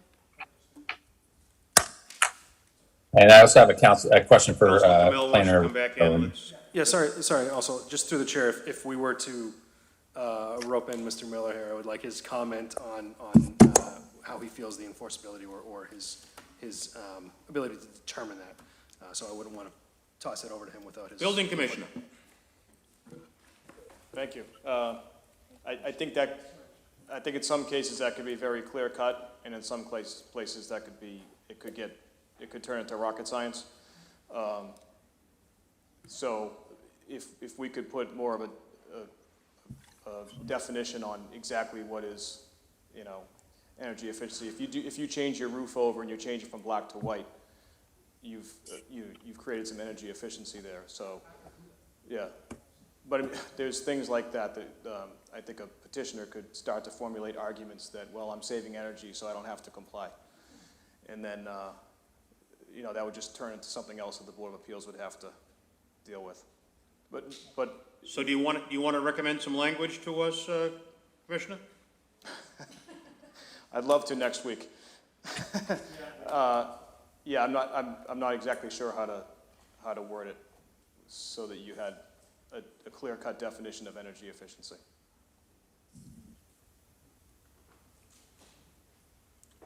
Okay, let's have a little bit more discussion, maybe next week. So- Council Lanahan? Okay, I had one more question, Councilor Anderson. Sorry, through the chair. Did you have something else that you wanted to add, Councilor Winslow? Yeah, I wanted to ask a question of Planner Romero about the public notice, because my understanding was that every property owner should have been notified of this zoning. Am I correct in that assumption? Is somehow did businesses not get that notice? Thank you. So- I actually did want to get the chance to comment on the notice comments that you'd heard, because I heard a few of them myself in the past couple days. The notice of public hearing was posted with the city clerk on March 17th, 2021. It was posted online March 25th, 2021. It was published in the Malden Advocate on March 5th and March 12th, 2021. It was mailed to property owners that abut the Malden River on March 24th, 2021. My office did the mailing, and I can verify that it was done. I had been asked to check some names, which I did. All the abutting property owners were notified. This is the list that we receive. This is generated through GIS. This is the official assessor's address list. This is where the tax bill is sent. So it's where, important mail goes. It wasn't sent to the facility or the front desk of a building, or necessarily the premises. A lot of these addresses are not Malden, where the bills go and where those notices went. So they were definitely sent. So you can confirm that the property owner of La Marca property and Piantadosi did receive that notice? I can confirm all the abutting property owners received the notices. All the notice was given in accordance with statute. Do you have the addresses? I have by parcel ID. So if you could give me the address, I could verify right now specifically. You said La Marca. La Marca is 32 Riverside Park, according to my records. Notice was sent to Charles La Marca Jr. trustee, 20 Paulson Drive, Burlington, Mass. That's where the La Marca notice went. What was the other one? Piantadosi? Piantadosi is Commercial. parcel ID 203, so that is Thomas Piantadosi trustee. That notice was sent to 240 Commercial Street, Malden, Mass. Okay, thank you very much. Thank you, great. And no That's my- notices were So Michelle, returned. from the chair, I'd say that I don't doubt that those notices were sent out and they went to the right locations.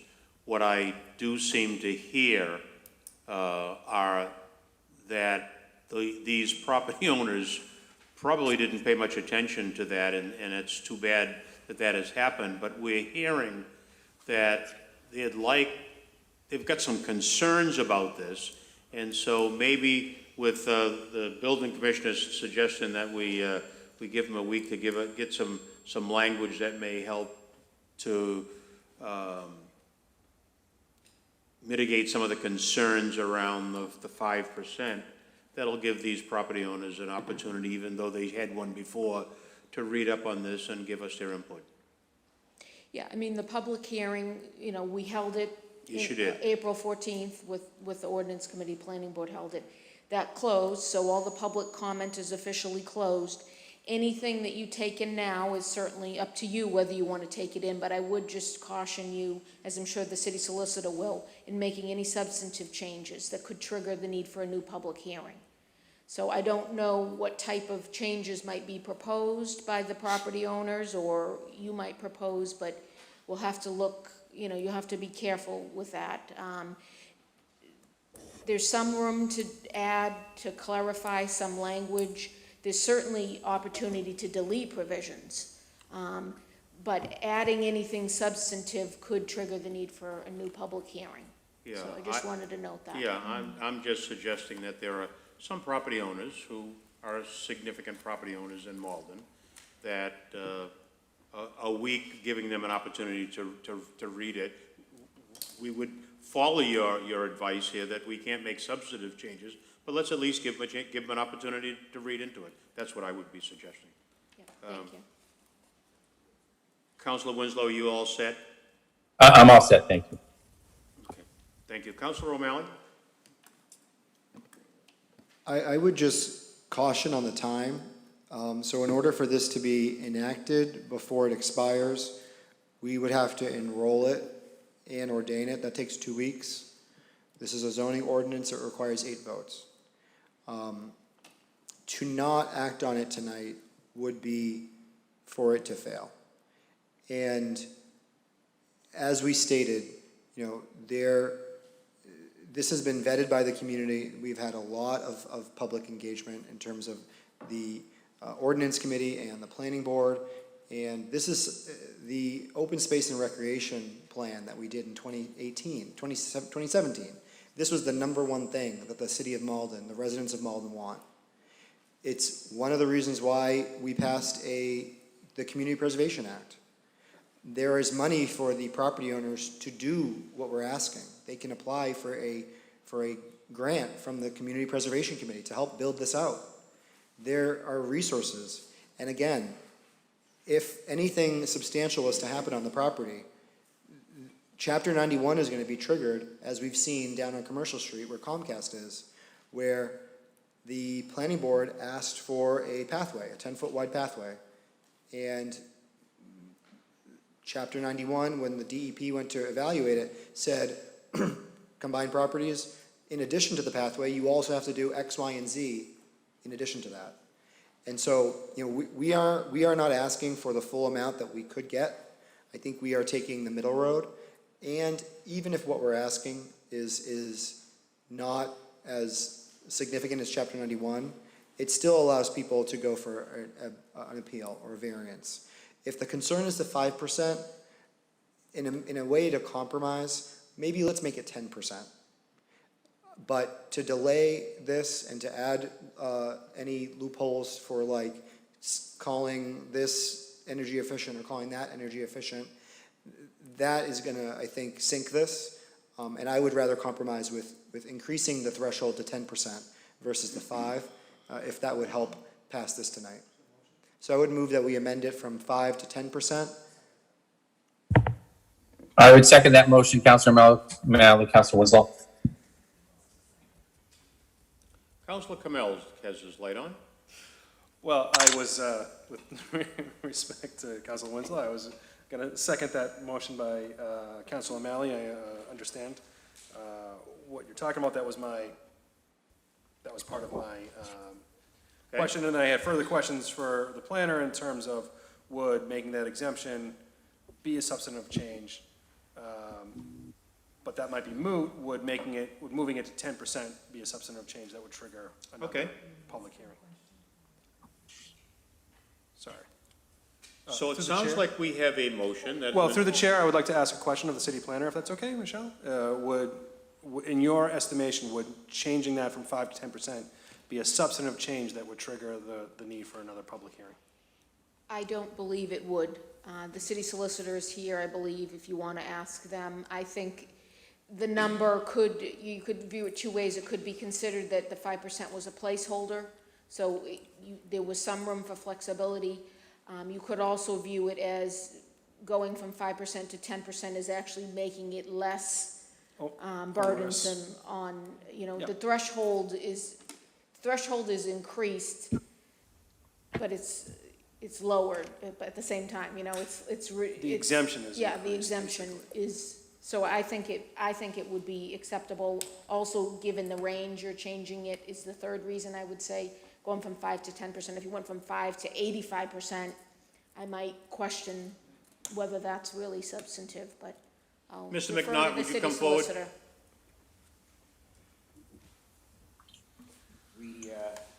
discussion, Michelle and I, about this today.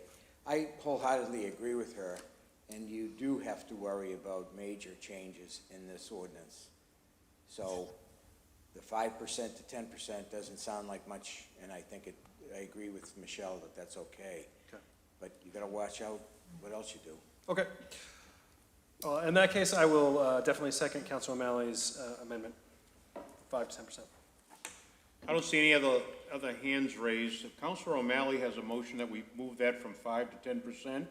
We have it seconded by Councilor Kamel. Clerk will call the roll. Wait, Anderson? Yes, Councilor. Actually, satisfy what I'm you're sorry, talking Councilor about? Crowe, I shut you off for a second. Say that Sorry, again? just to our commissioner, so does that sort of satisfy what, so you don't have to figure out a language or any other way to kind of, encapsulate exactly what we want, because we really do want people to be more energy efficiency and lower their CO2 emissions and. Yeah, I did actually have a thought about the energy efficiency thing, but it sounds like you're going a different direction, so I don't want to throw a wrench in the gears, but You might as well throw you the- could throw language in saying that the 5% or now 10% threshold could exclude upgrades that comply with the Massachusetts Stretch Energy Code, and then that would be a very finite list of things that are controlled by the Mass State Energy Code. So I hate to, it seemed like you were moving along, and I don't want to throw any speed bumps into it, but. Could you just give us a few examples of what that would be? So the energy code, the Mass State Energy Code is the code that governs anything within a building that uses energy, obviously. Heating, cooling, lighting, and the Stretch Energy Code is Malden adopted it a long time ago, which basically raises the limits on energy consumption of what you're allowed to use. So it's a very black and white defined set of rules, which through a commercial building, you can actually have an engineer give you a report that says your HVAC system complies with it, your roofing, your windows, your insulation, your light switches, I mean, anything you can imagine, your exit signs can comply with the Stretch Energy Code. So it provides some clarity as to what exactly we're talking about when it comes to, energy consumption. You didn't even need a week. So, Councilor Kamel has his hand raised. Yeah, no, I just wanted to back up Building Commissioner Miller in that, and then also, would that constitute a substantive change? I guess if that's a possibility, let's just ask that. Just said we could delete, right? That's what it's- We could delete, we're making it less. Right. We're increasing the exemption and reducing the amount of people that or amount of pre-existing non-conforming properties that it would apply to. So the original language, let's start at the original language. This was going to be triggered by any construction. And there was some question, what did we mean by that? Did it mean electrical? Did it mean plumbing? Did it mean, so we tried to be more specific. So it said, the recommended change was any work requiring a permit. So we clarified what construction meant. That wasn't a substantive change because we were setting a threshold that had to do with construction. So that part wasn't a substantive change. So this is where I think you would add that language.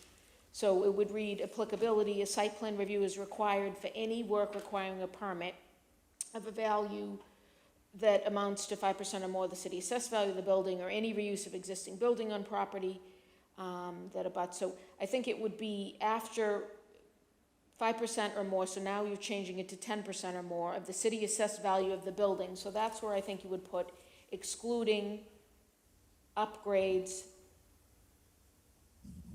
that comply with the Mass Stretch Energy Code. So I think that that's just further clarifying what type of work, so I don't think it's substantive. I think you're just getting a little more specific. I also agree that it's expanding it's lessening the threshold and it's expanding the exemption, so whichever way you want to look at it, I would say it's probably not substantive. you contemplated having some language in there for applicability and what was gonna trigger the threshold, so I don't think, I think you're reducing it, so I think you should be fine, but again, I defer to the city solicitor. You're also using very specific language, which I think is good. Identifying which code. Councilor Camillo, did you have anything else? Okay, Councilor Murphy? Thank you, Mr. President. I actually, personally, if I had to choose between the two, increasing to 10% or staying at 5 and adding that additional language, I think I would stay at 5 and add the additional language, because I think it really ties it to an environmental issue and will gain something from it. We're just increasing it to, I mean, I would have been happy increasing it to 10% without that, but the 10%, going to 10% doesn't give us necessarily any environmental impact, whereas this does, which I think is what we're looking for.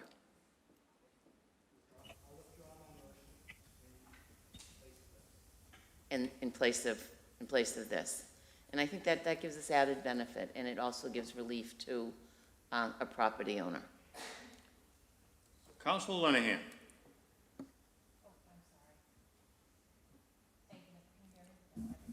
Try that again. Councilor Sorry, Lenahan. that's my fault. Thank you, Mr. President. So I'm fully in support of this, and I'm not at all looking to hold it up. I appreciate our building commissioner's quick thinking and Councilor Kamel's proposal. I just want to flag, I have some reservations about using the stretch code as the metric here. I think the stretch code is not really a stretch anymore, and we're likely to see the state making those, standards higher. So it may be something that's easy to meet now, but it may put our businesses in the position of having to do a whole lot more work very soon than they have to do right now to comply with the new stretch code that I think we're working towards. I also just want to, express a little hesitation around incentivizing, as much as I want to incentivize, energy efficient upgrades for businesses, and this is no disrespect to the businesses that have a legitimate need for a variance here. I think there's very little that we can do to actually offset the emissions from the transportation sector that we're basically giving an exemption for. So just, again, not looking to be a roadblock on this, but I think we need to be mindful of that we could be, allowing an exemption here for something that actually, where we'd be negating the net benefits of actually reducing the vehicle trips to that site. And I know for some businesses that's not going to be possible, and that's just part of their business model. And again, we do have a mechanism where they could get that variance, but I'm fully in support of it, but I just wanted to sort of flag that I think the energy efficiency, metric here is still quite low compared to where we need to go to reduce our emissions as a state. Thank you, Councilor. Councilor DiMaria? Thank you, Mr. President. I think the only thing that I would like to do is ask Attorney McNaught to come up and just give us your opinion on, is this making a substantive change to what we've already almost completed? No. The stretch energy. No, So that would not, it's not a substantive change that would trigger another set of hearings and conferences, no. okay, thank you. Okay. Thank you. Councilor Kamel for how many times? Thank you very much for your indulgence, Mr. President. I do want to make a comment. I can certainly understand the concerns that Councilor Linehan has put forward. I share them. I'm aware of that as an issue. How do I put this? As a somewhat pragmatic person, and I'm not a psychic, but I do pretty well in trying to sort of gauge and count things as things are going on. And I feel like that this may be a question of whether it goes forward or not. So in that spirit, I think in finding a compromise that I think actually my primary interest is to see this go forward, see this succeed, and transform the Malden Riverfront as we know our community wants to see. I will make the motion to add the language as we discussed earlier by the City Planner Romero in the applicability section. Just Greg, let me know if you know what I'm talking about. After the 10%, to add the language excluding upgrades that comply with the Massachusetts Stretch Energy Code.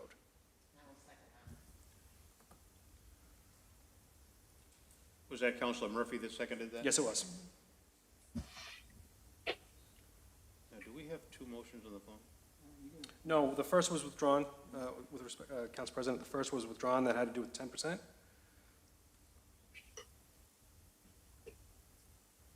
So, Mr. Clerk, you want to read the motion? Just so I'm clear, so the Yep. is the 10% staying in, or is it the 5%? No, no. Oh, did I say 10%? No, no, it should be 5%. I'm sorry, the 10% motion, the 10% amendment has been withdrawn.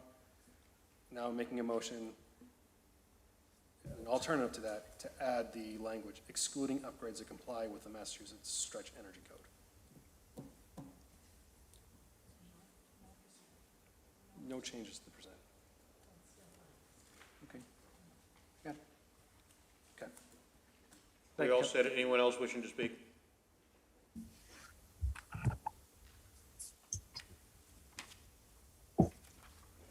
So, Councilor Lucy, please reread the motion, please. So it's after 5%, you're gonna put excluding, let me read my notes here, excluding anything upgraded that's in compliance with the Stretch Energy Efficiency Code, Mass Energy Efficiency Code. And that's been made. Commissioner, come forward. I'm sorry, I hate to keep it. You actually, to Council Linehan's point, we actually don't have to put the word stretch in there. You could just put Massachusetts Energy Code, and stretch code is implied because it's law. So you could just put the Massachusetts State Energy Code, and then whatever code we have at whatever period of time, that's our energy code, it will comply with that. So that's probably clear. Thank you for clarifying that. Okay, So we clear? we're clear. Okay, clerk will call the roll. Kamel. Condon. Crow. DeMaria. Linehan. Murphy. O'Malley. Sika. Winslow. Winslow, yes. Anderson. Yes.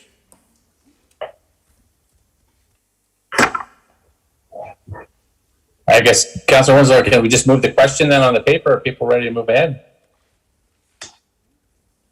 As amended? Or do we have to make a motion to accept all the other amendments, I guess? You would. What, all the amendments? I guess I'd make a motion to accept amendments as recommended by the Rules and Ordinance Committee. Councilor Crowe. I think we're just trying to clarify that we're gonna, the first motion is to accept all the amendments made by the ordinance committee meeting and further amended with the energy code.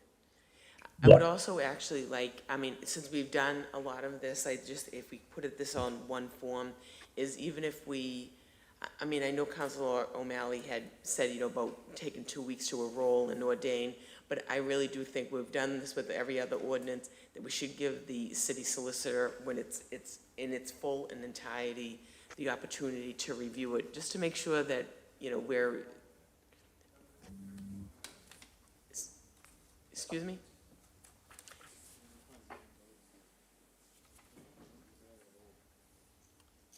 Councilor Crowe, you making a motion?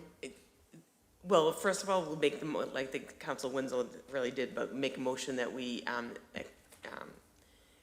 approve with the amendments made by the personnel, by the ordinance committee and further amended this evening. I would also make a motion that we have a review from the city solicitors. Those are two separate. So I just get Council O'Malley's, in my ear over here saying that it would take 9 votes then to pass that night.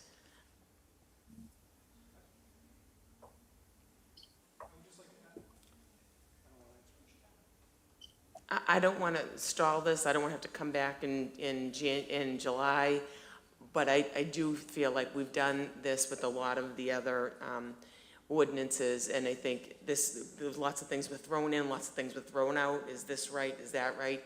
And putting it in its totality and sending it to the city solicitor's office, I think is the right thing to do. Well, I see the number of lights have lit up here. City Solicitor, come on, give us your opinion. Well, I'm not the city solicitor. How about Assistant City Solicitor? That'll do, thank you. How about Mr. McNaught? That'll do as There's well? been some discussion between the city solicitor and myself regarding the concerns we have with this.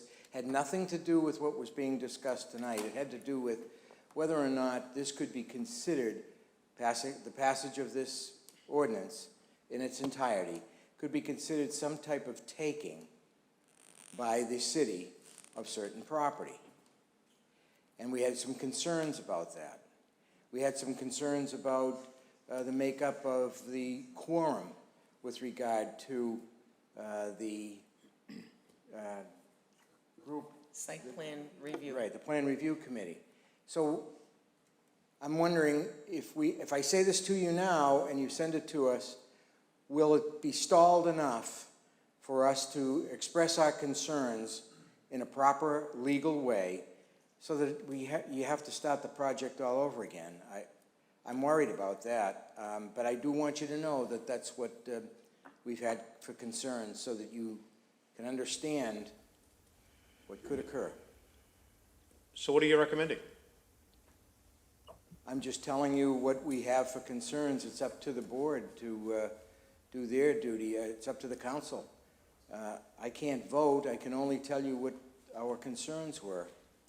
So I wouldn't press you to do one side or the other. But it's food for thought. Councilor Crowe, you're all set? I am for now. Councilor O'Malley. I appreciate the concerns that are being raised, and it's one of the reasons why we kept the requirement that we're proposing less intense than Chapter 91. And if Chapter 91 is not considered a taking because of the public's right to access, then I do not believe this would either.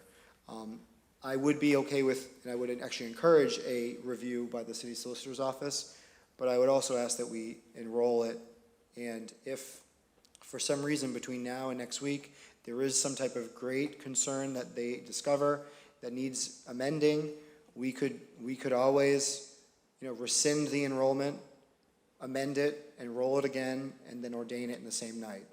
But to enroll and ordain in the same night, and this can be confirmed by the city planner, you need to have 9 votes. We already have 1 recusal.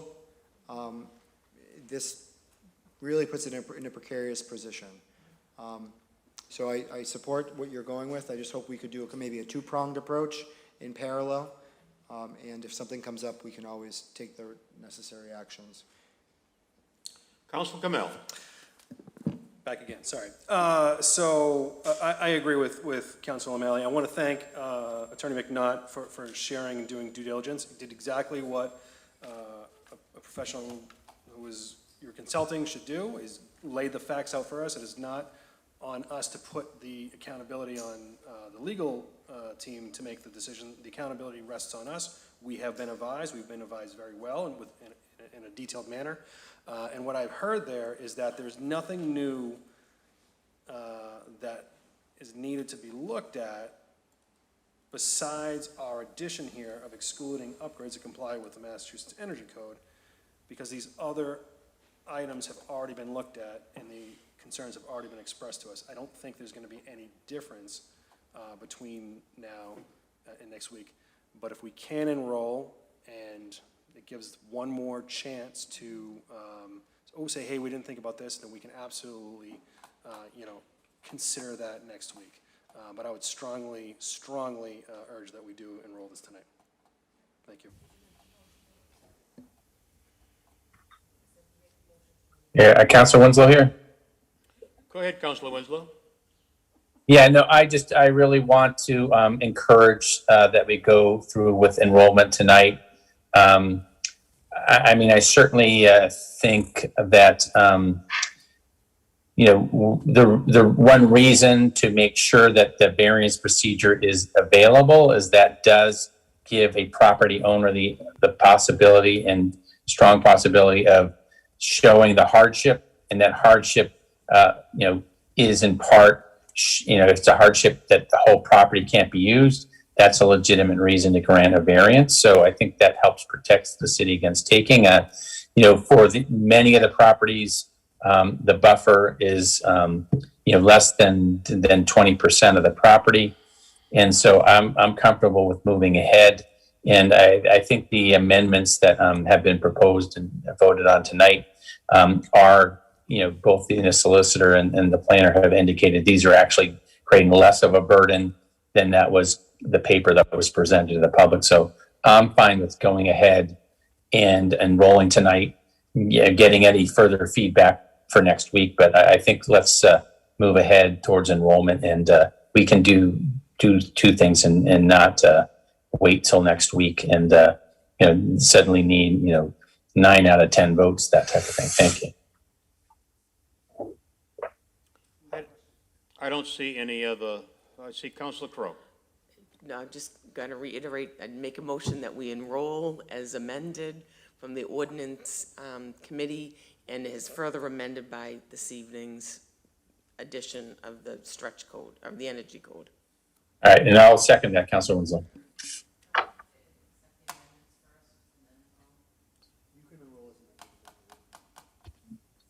Councilors, if you want to speak, I wish you would please push your button so we can all hear you on the microphone.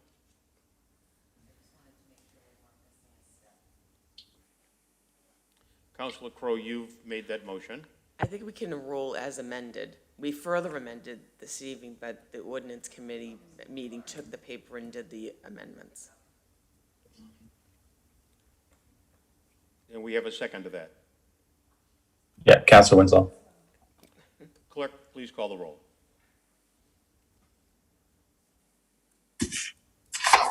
Kamel. Yes. Condon. Crowe. Yes. DiMaria. Linehan. Murphy. O'Malley. Sika. Winslow. Winslow, yes. Anderson. Yes. So the paper's been enrolled. Now we'll make sure the city solicitor gets a clean copy. Okay. Next order of business. You sort out my papers here.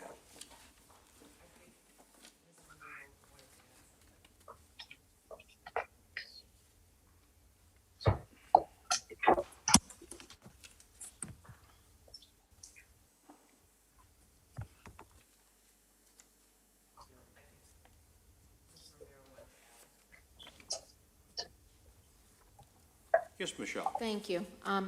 So you just enrolled paper 41. Do you want to do 40 as well? Or are you going to? I just wanted to make sure that you do both, because that actually covers something a little different. I mean, it applies, but thank you. So Councilor Crowe moves that we enroll the second paper. Yes. And that's been seconded by, who's going to take a shot at this? Councilor O'Malley. That's 40-21, right? 40-21. Kamel. Yes. Condon. Crowe. Yes. DiMaria. Linehan. Murphy. O'Malley. Sika. Winslow. Winslow, yes. Anderson. Yes, yes. Okay, so that's been enrolled. Now we can go to the next order of business.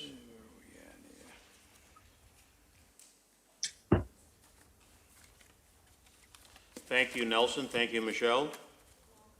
Have a good evening. Paper 322-21, Committee Report, Appointment, Personnel, and Appointments. Committee recommends that Scooney Carrington fill a vacant seat as the Board of Health member, term to expire March 1st, 2022, and report it out favorably to the full council. Councilor Crowe moves that we receive the committee report. Clerk, call the roll. Kamel. Condon. Condon, yes. Crowe. Yes. DiMaria. Linehan. Murphy. O'Malley. Sika. Spatafora. Winslow. Winslow, yes. Anderson. Anderson, yes. Committee report is received. Councilor Crowe for the committee.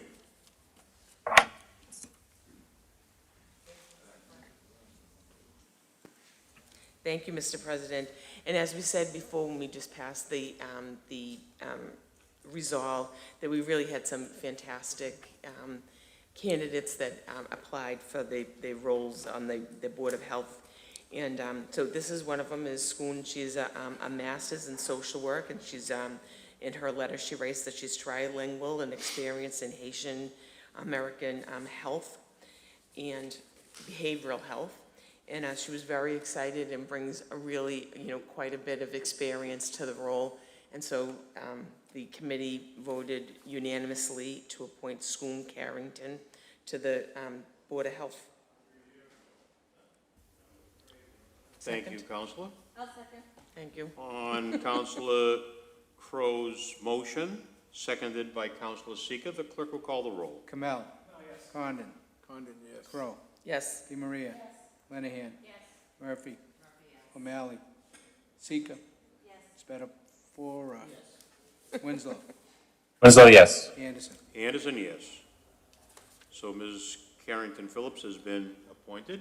Next order of business. Paper 323-21, committee report, appointment, personnel appointment. Committee recommends that Shirley Magny Nomalis fill the vacant seat as Board of Health member, term to expire October 1st, 2023, and report it out favorably to the full council. On Counselor Crow's motion that we receive the committee report, clerk will call the roll. Kamel. Condon. Crow. Yes. DeMaria. Lenahan. Murphy. O'Malley. Seeker. Spatafora. Winslow. Winslow, yes. Anderson. Anderson, yes. Committee report is received. Counselor Crow for the committee. So again, Shirley Magny Normalis, she was another outstanding candidate. She's been a Malden resident for more than 20 years. She has a PhD in nursing and is currently a research scholar at BC. And again, she brings a whole wealth of knowledge and background in nursing to the position. So we make a motion to accept her. Second by Councilor Winslow. So we have a motion by Counselor Crow, seconded by Counselor Seeker. The clerk will call the roll. Kamel. Condon. Crow. Yes. DeMaria. Lenahan. Murphy. O'Malley. Seeker. Spatafora. Winslow. Winslow, yes. Anderson. Anderson, yes. She's another appointment, been confirmed by the full city council. Next order of business? Paper 324-21, committee report, finance paper 234-21, order, annual appropriation order for the fiscal year 2022. There was some amendments that changed. Add $50,000 to salary reserve for reclassification. Add $15,000 for language and translation services. Add $10,000 for diversity and equity program support. Add $25,000 for DPW parks beautification, and reduce revenue reserve by $100,000. Counselor Murphy moves that we receive the committee report. Clerk will call the roll. Kamel. Condon. Crow. DeMaria. Lenahan. Murphy. O'Malley. Seeker. Spatafora. Winslow. Winslow, yes. Anderson. Anderson, yes. Committee report is received. Counselor Murphy for the committee. Thank you, Mr. President. And it is, I guess, the piece de resistance on the docket tonight. The end of 2021 and the beginning of 2022, we have in front of us, for anyone listening in tonight, $187 million with a little bit of change budget. It's been an incredible journey chairing this budget debate over the last couple of months. For those of you looking on at TV, this is the first time we've used a new software package to create our budget, which has given the City Council tremendous amount of information, not only the figures of revenues and the expenses associated with our departments, but it has also given us a look inside each department to their goals, their objectives, the metrics used that will be used to evaluate them as they move forward. Truly is an incredible book, and I just want to thank everyone, the entire finance team who had a hand in compiling this, as well as all the department heads who put time into making sure that their departments were accurately represented. It made our life so much easier. It was a lot of reading, but it was very good reading, very solid reading that gave us answers that we used to have to bring department heads in to ask.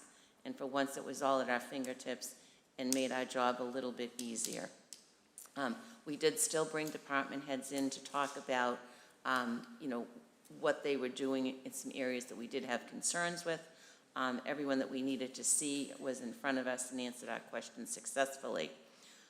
I would hope we did come up with during the discussions a number of areas that we felt we would like to add to the city budget. We sent them up to the mayor. He came back and accepted, basically had to he reduced one piece, but he accepted all of the suggestions or recommendations that we sent up to him.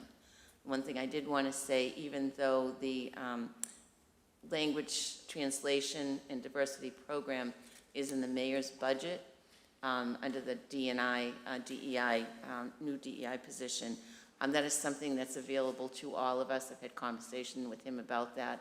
So if we as a council need to do translations, as opposed to breaking it up and putting it in tiny pieces throughout the budget, we kept it in one pot. So I just want, the council to know that there is access to those particular funds should we need them from a council perspective.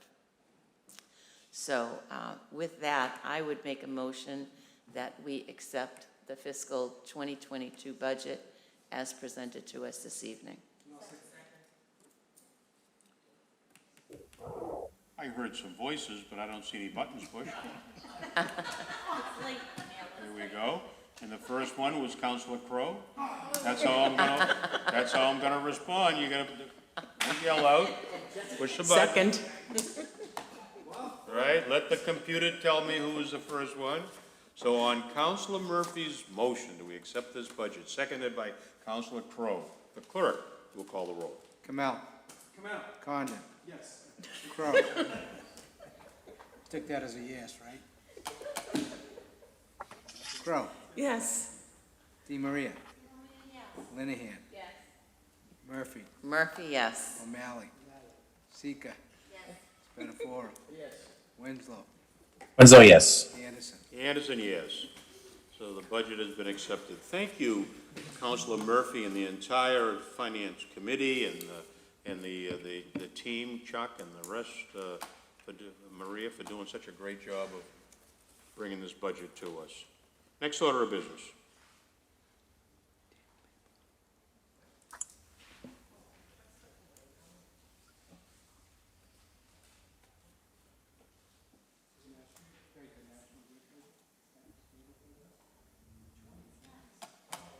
It's done.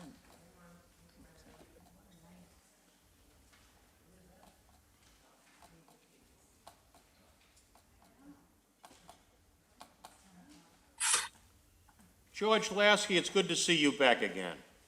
We've missed seeing you. George used to always come to these meetings. Now that we're back in person, it's nice to see you here.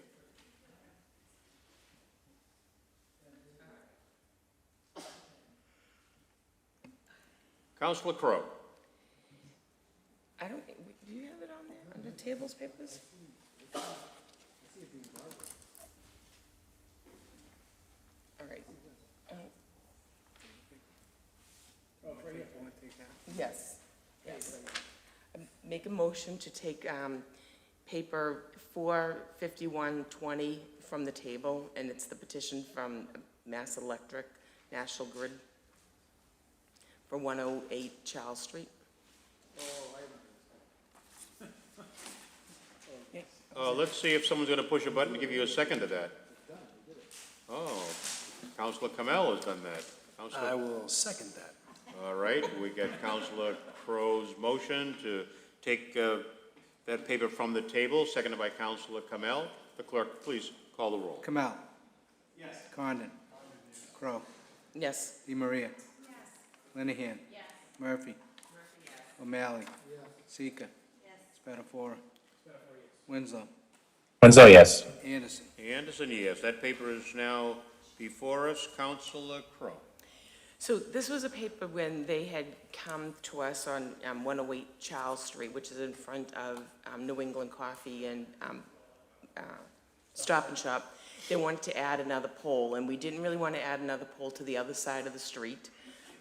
They wanted to, pull the poles across the street. So we had tabled this for them to be talking to me, we wanted to talk about having to put them underground, so we did not want the poles. So we did meet out there with them, and after a lengthy conversation, they were gonna go back and take a look at what that they could do to put the conduit underground. Then I get a call that they, about this paper, and I just happened to be driving home that way, and this road was dug up, so I called Bobby Knox just to see, if they're gonna take this from the table, can we put the conduit underground? But unfortunately, National Grid had jumped a step and decided that they met with us, and we wanted it underground. They were gonna go back and get the information, and then it was supposed to be take from the table. So they actually did the work. So it's kind of a little backwards. I do think we've seen this over and over again about not talking to the ward councilors, and I don't know if there was a miscommunication, but there was a few people out there and they knew exactly what we were talking about, and they were gonna go back and look at the feasibility of that. So apparently they found the feasibility of that. But I do think we gotta sort of straighten this out, but I just wanted to make sure that we do take from the table, and they did exactly what we wanted them to do. They just should have done it in the proper order. So I'd like to make a motion to approve before, I don't want them digging up my street again. Councilor O'Malley. So I just want to make sure, because the 105 Mountain Ave, they withdrew that. So maybe specifically, we're approving the 105 Charles Street. 108. 108 Charles Street, denying 105 Mountain Ave, and I don't actually know about 120 Converse Avenue. That I thought was approved. So let's take them one at a time. Councilor Crowe has a motion, I assume, to Yes, to motion grant to, yes, the petition at 108 Charles Street. 108 Charles Street. And we have a second on that by Councilor Murphy. Seconds it. The clerk will call the roll. Kamel. Condon. Crowe. Yes. DeMaria. Linehan. Murphy. O'Malley. Seeka. Spatafora. Winslow. Winslow, yes. Anderson. Anderson, yes. So that has been approved, and the work has been done that quickly. It's already done, huh? Now we can charge him. Okay. Councilor O'Malley's got his hand up. Councilor O'Malley. I would just like to deny 105 Mountain Ave. Yeah, can I just say something? The only one on the 105 Mountain Ave got denied before. Yep. So I think what happened with this, when we put the paper number 45120 on it, all those other ones were on there, but it was only the 108 Charles Street Okay, that we need to really take up. perfect, thank you. So let me understand. So we're not dealing with 105 or? No, we've already dealt with 120. that. So that's, Just 108. so the other papers remain on the table? It was all under one paper number, so when we brought the paper over onto the docket, it listed all three Everything properties came. that were originally on the paper. Okay. So we did, the only one that needed attention was the 108 Charles Street. That's the only one we needed to deal with. Deal with, So absolutely. the other two, All set. Mountain Ave is gone, and the other one would have been. oh, okay, they've already been dealt Yeah, with. yeah. Okay, I follow you. All right. Next order of business. Paper 325-21, the city council vote to go into executive session with legal counsel for the city council in accordance with exemption 1, Mass General Law, C-30A, 21A1, and exemption 7, Mass General Laws, Chapter 30A, 21A7, to comply with or act under the authority or any general or special law or federal grant and requirements in order to act on pending complaint on June 15, 2021 by Brian DeLacy against the Malden City Council under the Open Meeting Law, Mass General Law, C-30A 23B. So do we have a motion here? Well, let's see, Councilor Kamel has made, he's this first up. I want to confirm, and if we still decide to, that's fine. Is it necessary for us to go to executive session? Make a motion to hear it on the floor. Councilor Seeker is moving that we don't go into executive session. I'm sure it'll be seconded by councilors, but I make a motion that we hear it on the floor. Second. So we have a motion that we hear the complaint here in open session, made by Councilor Kamel, seconded by Councilor Seeker. Clerk will call the roll. Kamel. Condon. Crowe. DiMaria. Linehan. Murphy. O'Malley. Seeker. Spatafora. Winslow. Winslow, yes. Anderson. Anderson, yes. So we're going to deal with this complaint, but we're going to do it in open session. We do not need to go into executive session. And speaking on behalf of the City Solicitor's Office is the Assistant City Solicitor, John McNaught. Mr. McNaught, take it away. Thank you, Mr. President. Unfortunately, Councilor Winslow didn't get a copy of the document that was finished here about 5 o'clock and provided to everybody. I assume you've had an opportunity to read it. Exhibit A is the open meeting complaint by Brian DeLacy of the Malden News Network. He complains that the opinion given here to the City Council regarding the matter involving quarry reports. You may recall that I passed that out and it was read openly to the committee. That apparently triggered this complaint. So the city solicitor created this report so that you could all have this report and then vote upon the report to determine that it should be sent to the Attorney General's Office of Compliance. So I'd like to read portions of it if you don't mind. Please do. So that it's in the record. This is a report regarding the June 15th, 2021 open meeting law complaint. On June 15th, 21, Brian DeLacy, complainant, emailed a complaint under the open meeting law, General Laws, Chapter 30A, Sections 18 to 25, otherwise known as OML, to Council President Neil Anderson and City Clerk Greg Lucy, alleging the Malden City Council violated the open meeting law on June 8th, 21. The complaint received on June 15th, 21 is attached here to marked Exhibit A and has been distributed by the City Clerk to members of the City Council. An investigation ensued and this report follows on behalf of the Council. The summary of claims. The complainant asserts that the complaint regarding file 284-21, Council Paper 284-21 was a paper sponsored by Councilors Linehan, DiMaria, and Winslow for the Council 6/8/21 meeting. Complainant claims that the City Council, it's getting late and I'm very old. The complainant claims that the City Solicitor communication to the City Council regarding paper 284-21 is a violation of the open meeting law. The complainant attempts to bolster this claim by way of an analogy to file 237-21, claiming a, quote, fact pattern similar to file 237-21.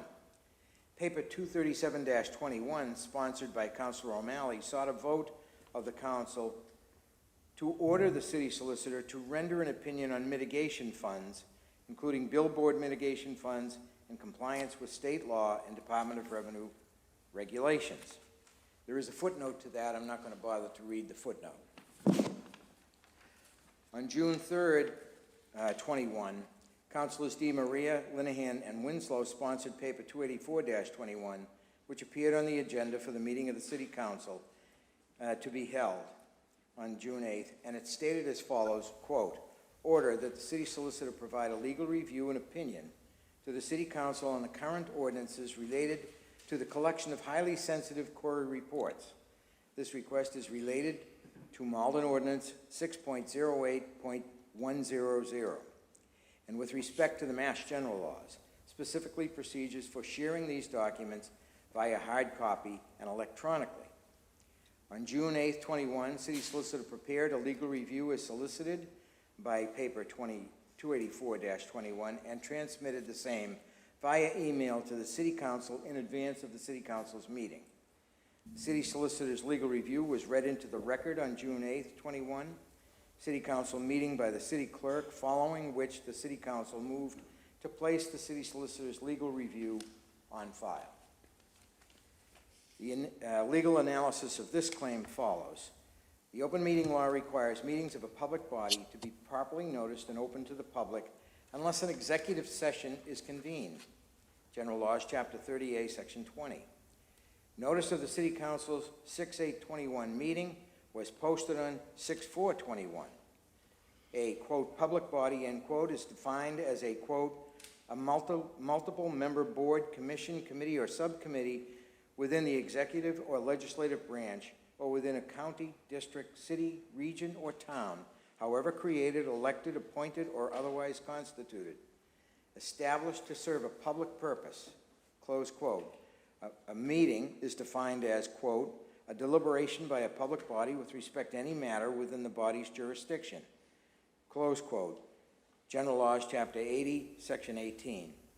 The open meeting law defines deliberation as, quote, an oral or written communication through any medium, including electronic mail, between or among a quorum of a public body.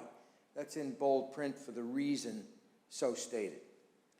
On any public business within its jurisdiction, provided, however, that a deliberation shall not include the distribution of a meeting agenda, scheduling information, or distribution of other procedural meeting, or, and once again in bold print, the distribution of reports or documents that may be discussed at a meeting, provided that no opinion of a member is expressed, close quote. General Laws, Chapter 30, Section 18. The open meeting law applies to meetings of a public body at which members deliberate on matters within the public body's jurisdiction. The question as to whether the city solicitor's opinion, review, analysis, and advice to the city council, or the transmission of same in advance of the city council meeting for the purposes of the city council's discussion during the meeting is a violation of law, and it can be answered in the negative. It is by statutory definition not in violation of the open meeting law. The open meeting law is clear and concise, and a plain reading to the conclusion that the city solicitor's review, provided in advance of the meeting for purposes of the council's discussion at its meeting, does not constitute a deliberation within the meaning of the open meeting law.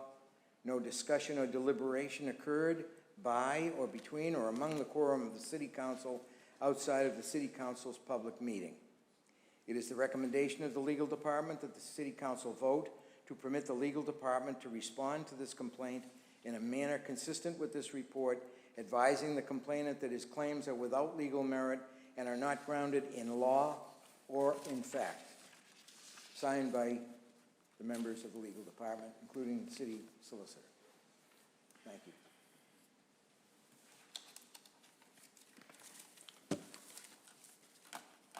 Okay, we got one hand raised. Councilor O'Malley. I would move that we take the recommendation of the legal department and vote to permit them to respond to the complainant in the manner consistent with this report. Councilor Murphy. And I will second that. Councilor Kamel. I'm fine.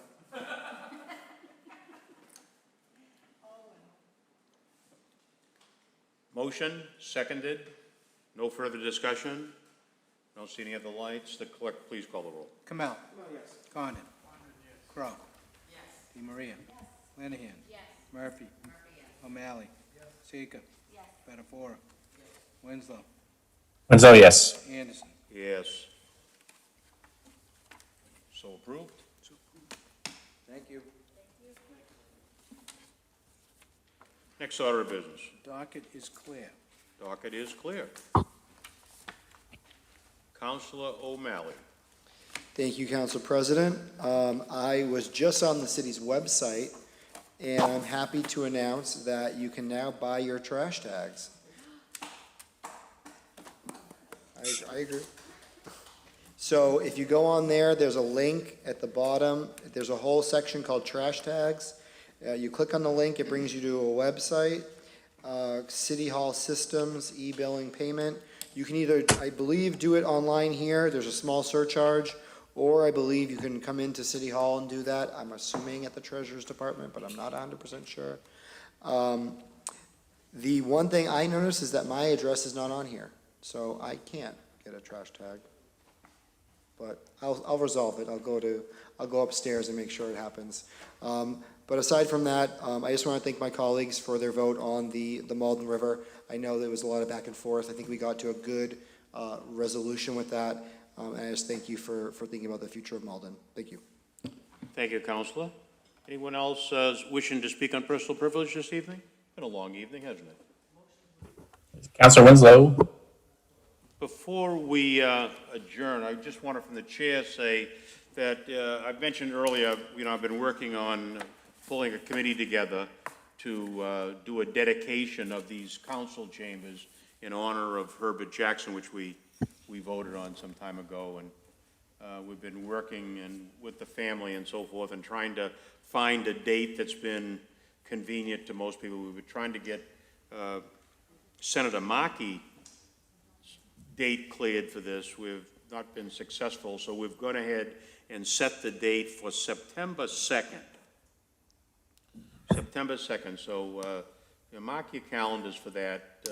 I'd like to be able, I wanted to be able to do that before we resume our council sessions after our recess throughout the summer. So we're talking about September 2nd,